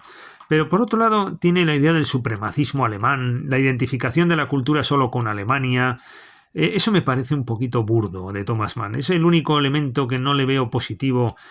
Sin embargo, la otra faceta a mí me entusiasma, ¿no? La faceta del estado de la cultura como correctivo incluso o algo que puede mejorar el estado democrático, ¿no? Pero eso de la identificación con el supremacismo alemán, como que esto solamente es Nietzsche, Schopenhauer, Burckhardt y Goethe y no sé qué, y la música de Beethoven, y porque él era un melómano empedernido. Es que sobre todo Thomas Mann es música, es como Hermann Hesse. La verdad que lo musical impregna todo lo alemán, la grandeza de lo alemán está ahí, ¿no? Pero no solamente, y además Francia no se identifica, a mi juicio, solo con la civilización y con la literatura del café. Ni mucho. Antes citábamos a Víctor Hugo una frase que ya demuestra lo contrario, ¿no? La aristocratización del espíritu, el señor Thomas Mann. Antes de usted ya lo estaba diciendo Víctor Hugo, ¿no? Es decir, que no es solo alemán esto, pero es verdad que en Alemania se ha desarrollado con una especial intensidad y que por culpa del nazismo y de la Segunda Guerra Mundial todo esto fracasó cuando creo que hay margen. Pero no solo está Thomas Mann, es que hay toda una pléyade de escritores ahí en la primera mitad del siglo XX impresionante que nos aportan ideas para construir el estado de la cultura. Entonces, dos cosas importantes. Por un lado, la posibilidad del estado de la cultura, tomando en gran medida como referencia todos estos literatos de la primera mitad del siglo XX en Alemania. Y por otro lado, el riesgo de la cultura. Yo, personalmente, durante años, estaba hablando de esto antes, llegué a convencerme de que esto era una utopía y escribí un libro con ese título, La imposibilidad de la cultura. Porque estas ideas, sin haber profundizado tanto en Stefan George o en Gottfried Benn o en Thomas Mann o Hermann Hesse, etcétera, o Robert Musil, etcétera, Joseph Roth, sin embargo, estas ideas yo ya hasta de niño las tenía y era una cosa que me ha obsesionado durante toda mi vida y he estado propugnando esto toda mi dichosa vida, ¿no? Pero llegaba a la conclusión de la imposibilidad de la cultura.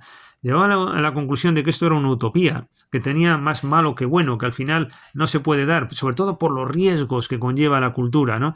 Cuando tú llevas esto a la esfera social, cuando haces un diseño social al servicio del arte, ¿no? Pues te generan fenómenos como un Nerón, un Luis II de Baviera, el chiflado no sé qué.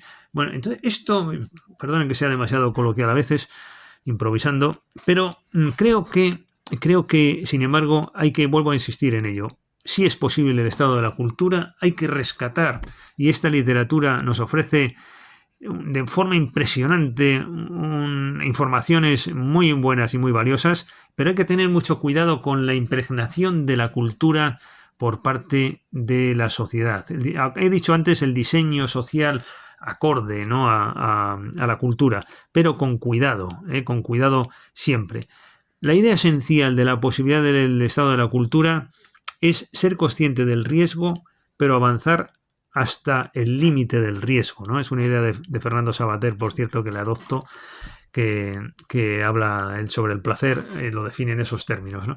Bueno, pues de llegar siempre hasta donde presenta más inconvenientes que ventajas, ¿no? Pues esto sería lo mismo en el estado de la cultura. Se me ocurre improvisar de esa forma también. Llegar hasta el límite, llegar hasta donde sea posible. Y más allá de ahí, cuidadito, con el hermano Hitler, cuidado con el totalitarismo, cuidado con el riesgo de impregnar en exceso la sociedad, pero no solo el nacionalsocialismo, todo esto de Bertolt Brecht y del expresionismo alemán y todo ese exceso de ideas, eso es un paraíso cultural, pero en España se da lo mismo, toda nuestra cultura de la Edad de Plata, que han llamado algunos. La literatura española de la primera mitad del siglo XX está a la altura de la alemana. Lo que pasa es que en Alemania, por esa tradición fuerte, impregnadora de lo musical, sobre todo, de que todo es música, hasta hacer estado es musical, ¿no? Castalia es un fenómeno musical, la montaña mágica es un fenómeno musical. Ese poder de la música, después volveré sobre esto, ¿no? Todo esto creo que se puede sacar provecho, creo que es muy interesante, creo que es un correctivo superador de lo pop, que está masificando y creando un ambiente mediocre, sin alternativas culturales de interés. Pero esa cultura viva, cuidadito con ella un poco, no solo por el nacionalsocialismo, sino en general te engendra figuras que se pueden salir del cuadro, y entonces eso puede ser peligroso. No sé cómo se puede llegar a ello. Es verdad que después de lo que yo llamo la explosión, de la Segunda Guerra Mundial, ahí lo digo porque en mi libro La soberanía pop lo defino así. Entonces, creo que ese fenómeno de la explosión de la Segunda Guerra Mundial es verdad que está en el subconsciente de todos. Todos queremos seguridad. Ante esos riesgos no se puede entrar en conceptos incluso graves, como hasta el propio concepto de divinidad, tal. Bueno, quizás, vale, bueno, hay que asumirlo. Fue tan trágico todo aquello que ante todo Estado de Derecho.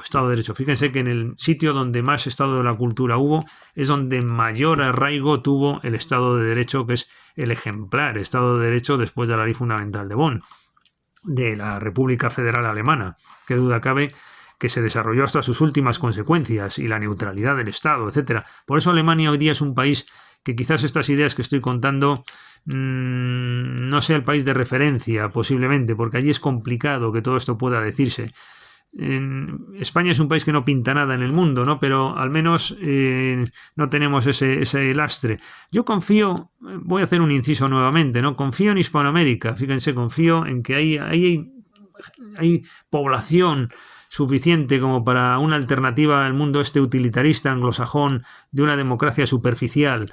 Creo que el mundo hispano, lo digo de verdad como lo siento, creo que tiene unas potencialidades quijotescas por un lado y de un mayor arraigo de la cultura. No sé si es por la herencia romana, griega o por lo que sea, pero estamos en condiciones, si se empieza a creer algo más en lo hispano y en tener una voz común que hace falta fortalecer, hace falta tener fuerza, para llegar a algo, ¿no? Tener algo más de fuerza, ser como Rusia o como China, una voz hispana. Es que si no, Colombia solo no va a llegar a nada, ni México tampoco, convénzase. Sin embargo, podemos ganar todos teniendo una voz en esta línea del estado de la cultura. Yo quizás le veo que pudiera esto arraigar allí, en el estado. Alguno dirá, qué barbaridad, dice este profesor o esta persona que está hablando, ¿no? Qué barbaridad, Hispanoamérica. Yo, sin embargo, confío, no solo además por el nivel humano que hay en esos países, me parece excepcional. Yo soy un admirador y además creo que España se va a acabar convirtiendo en una especie de, iba a decir sucursal, no es sucursal exactamente, pero vamos a depender, cuando empiecen a disparar en Argentina, en Colombia, en Chile, cultura y medios y programas y televisión y tal, yo creo que vamos a beneficiarnos mucho de todo ello. quizás ahí el estado de la cultura que estoy hablando pueda o pudiera darse, ¿no?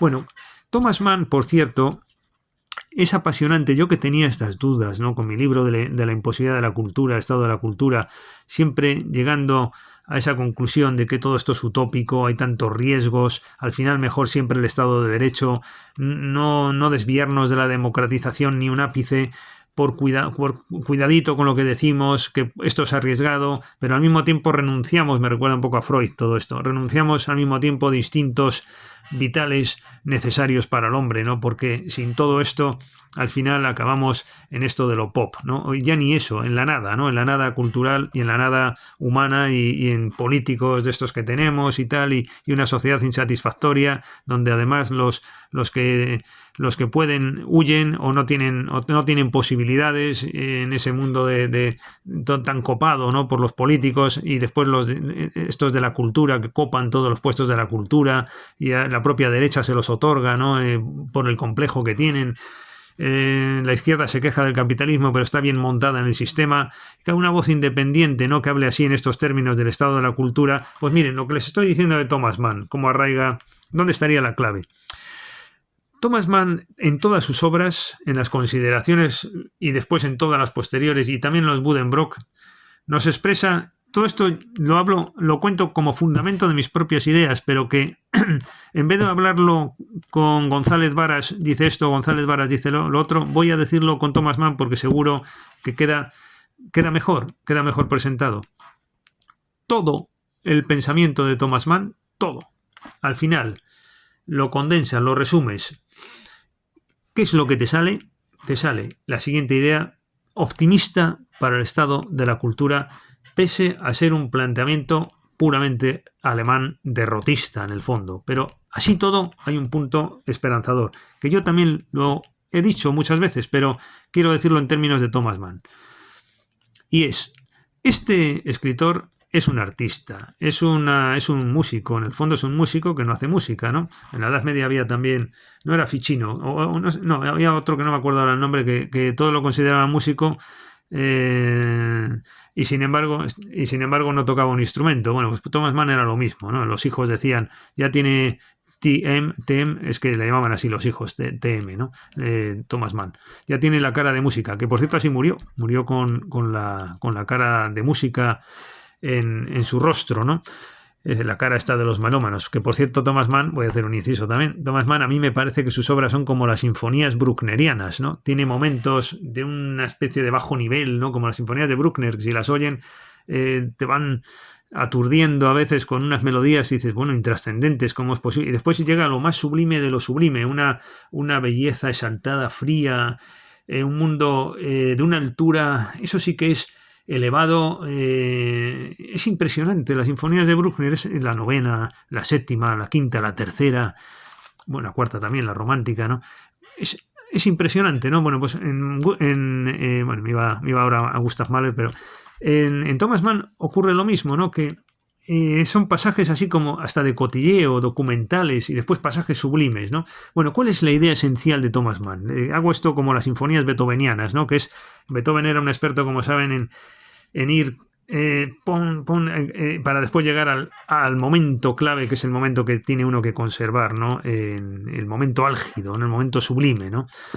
Bueno, pues el pensamiento de Thomas Mann, después de este desarrollo, he de decir que la clave, que yo también participo, está en que es posible un estado de la cultura porque hay que partir de ello, hay que partir del artista. Él es un artista, él es un músico, y me llegaba, él es una persona que cree en el arte, que no puede vivir sin él, se dedica a ello, pero al mismo tiempo hay una contención.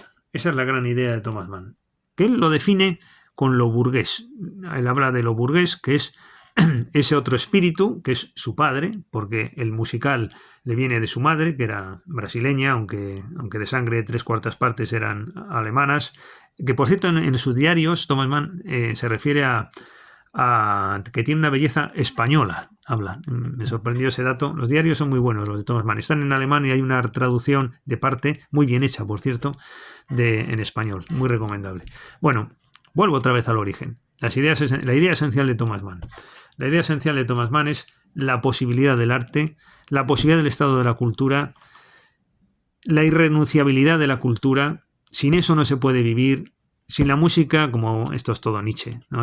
Sobreviene el hastío, el absolutismo estético, ¿no? Decía Simón Marchand-Fid, hablando de Nietzsche y de todos los esteticistas, que yo comparto esa corriente llevado a la política y a la ordenación social, pero al mismo tiempo tiene que haber una contención, que él lo identifica con lo burgués como responsable, como lo que evita que ese artista contemplativo se esfume en el infinito, ¿no? Y al final divague y tenga una vida, lo que identificamos generalmente como una vida de artista, ¿no? Una vida de Altenberg, ¿no? de bohemio, ¿no?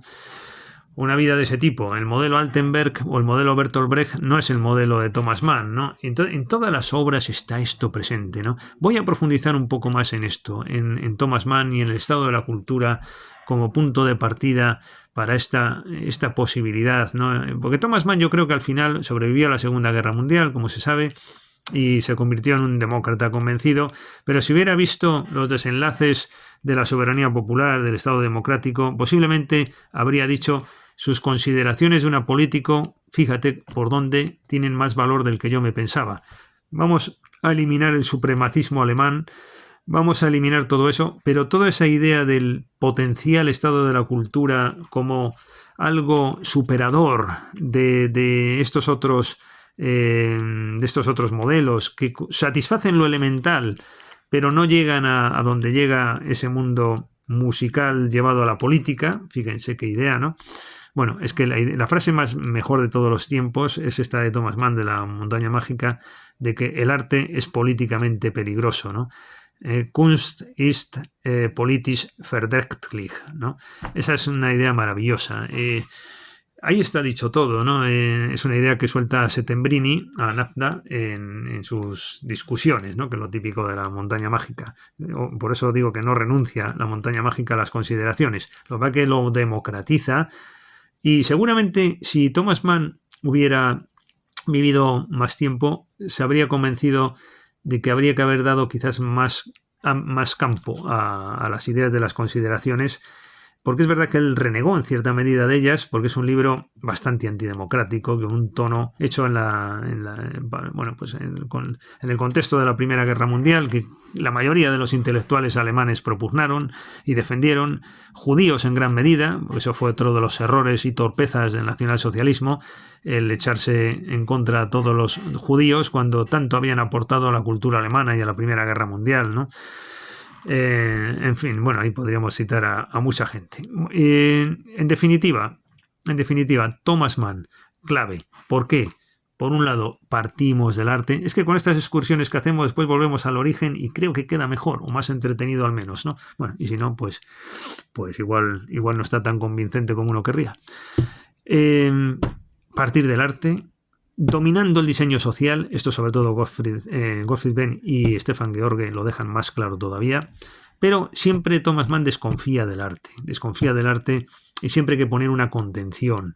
Esa contención es lo que llama lo burgués. Importante esto de lo burgués.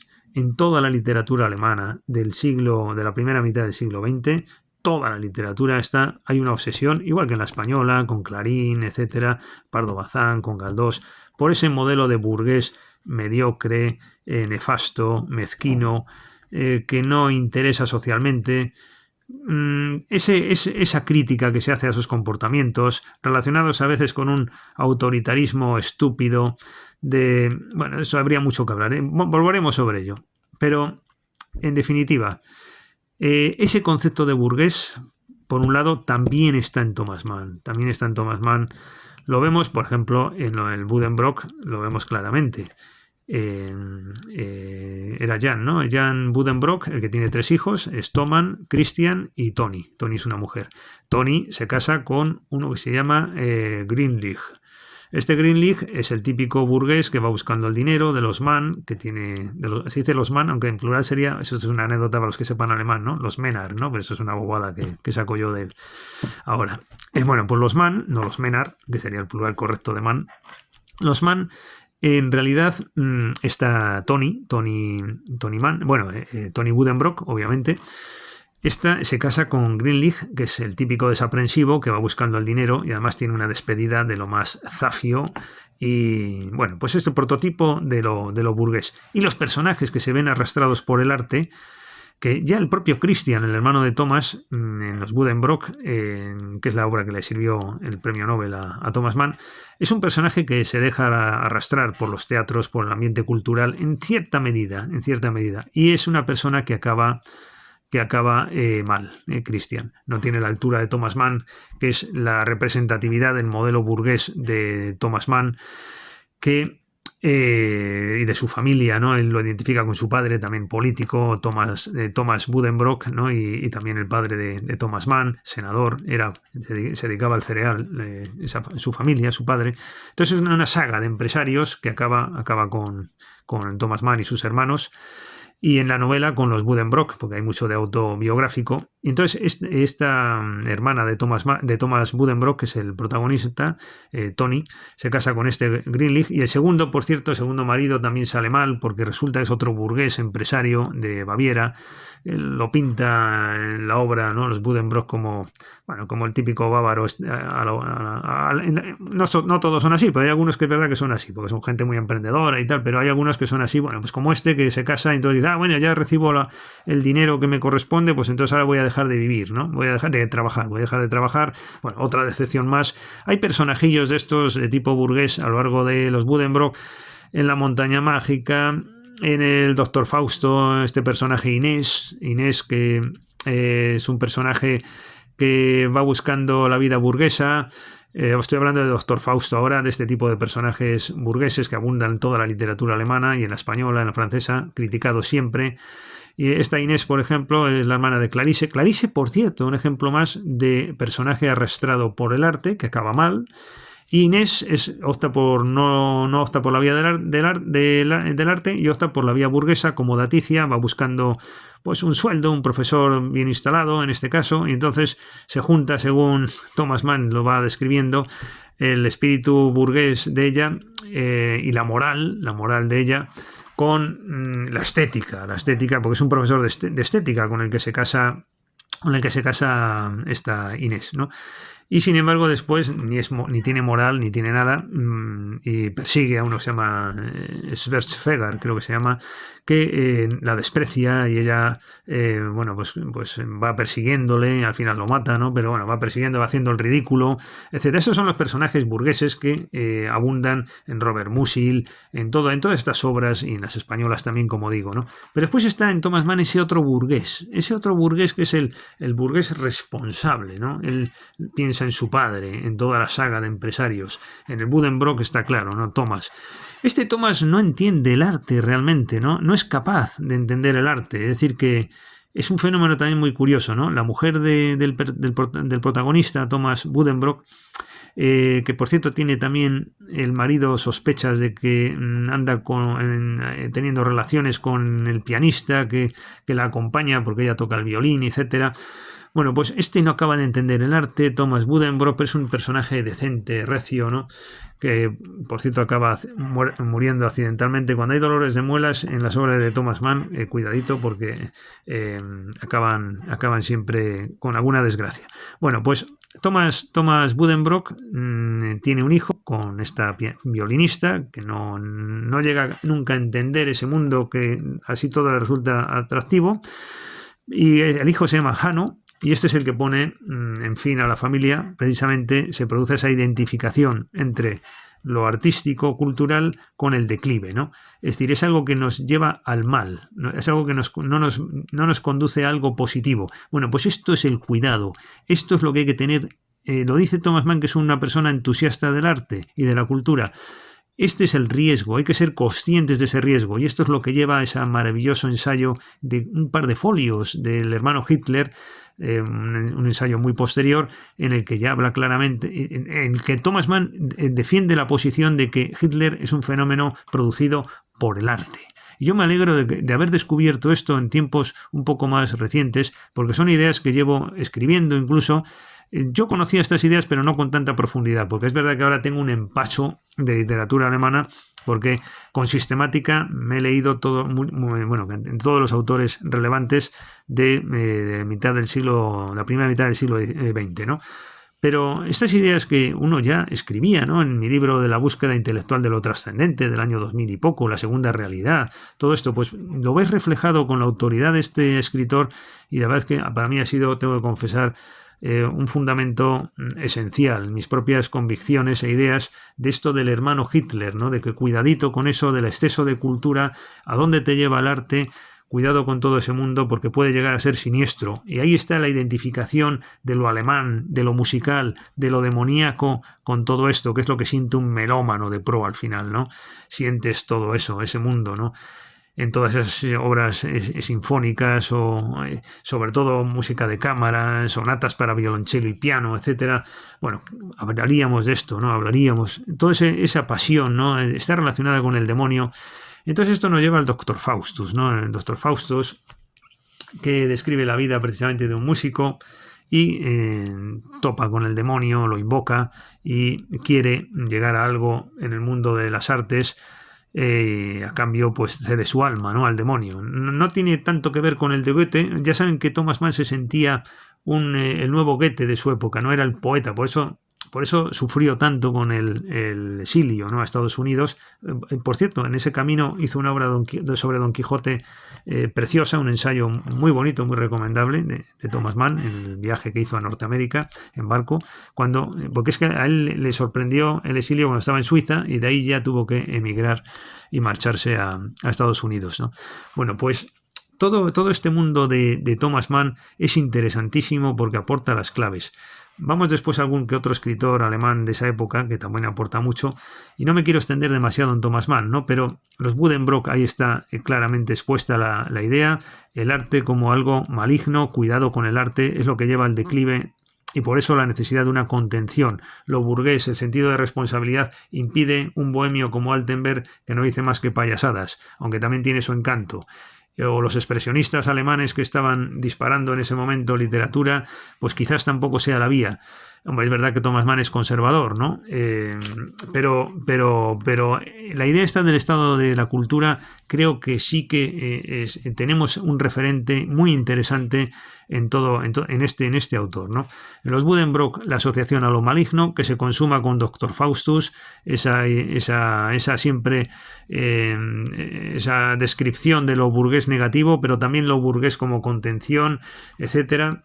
La montaña mágica, voy a hacer una alusión rápida en el sentido de que es posterior a las consideraciones de un político y es una obra en la que se observa, a mi juicio, que las ideas de las consideraciones de un político las coloca en el totalitarista, jesuita, comunista, hace una mezcla ahí de todos los enjuagues de lo no democrático mezclado, comunista, jesuita, cristiano, bueno, una cosa medievalista, ¿no? Que es el personaje Napda, que se acaba suicidando en un duelo con Settembrini. Y después en el otro lado está Settembrini, que aunque es italiano, pues es el cultivador de la civilización y de lo democrático, ¿no? Me parece grandioso situar las ideas de las consideraciones en el personaje totalitario, que es por el que el lector no va a sentir simpatía. No va a sentir simpatía. Eso me parece arte literario. Las ideas incluso mejor estructuradas y más de peso están en ese otro personaje. Pero es claro que Settembrini es el que tiene que vencer. Ahí vemos ya las tensiones de Thomas Mann, ya no la tensión entre lo burgués y lo cultural artístico, ¿no? Sino la tensión entre lo democrático y el estado de la cultura en sentido puro, ¿no? Hombre, es verdad que Thomas Mann no era jurista y no llegó a esa identificación qué curioso que como jurista si eres literato y jurista, puedes combinar las dos cosas y puedes llegar quizás incluso a más que Thomas Mann, ¿no? Es decir, en la posibilidad de un estado de la cultura fuerte, contundente y al mismo tiempo posible, con bases además constitucionales, pero con este fundamento en esta literatura que me parece apasionante y muy ilustrativa de la posibilidad de estas ideas, porque estamos hablando del personaje, o mejor, en este sentido autor, quiero decir, que conoce los riesgos, pero que parte del estado de la cultura, aunque él solamente haga referencias a esto del estado de la cultura muy vagamente, ¿no? Pero creo que es un referente clarísimo. En La montaña mágica está la tensión entre los dos Thomas Mann, ¿eh? Los dos Thomas Mann están ahí en tensión, pero no renuncia a las consideraciones, como tantos dicen con el discurso simplista, ¿no? Es que se volvió un demócrata y tal, no sé qué tal.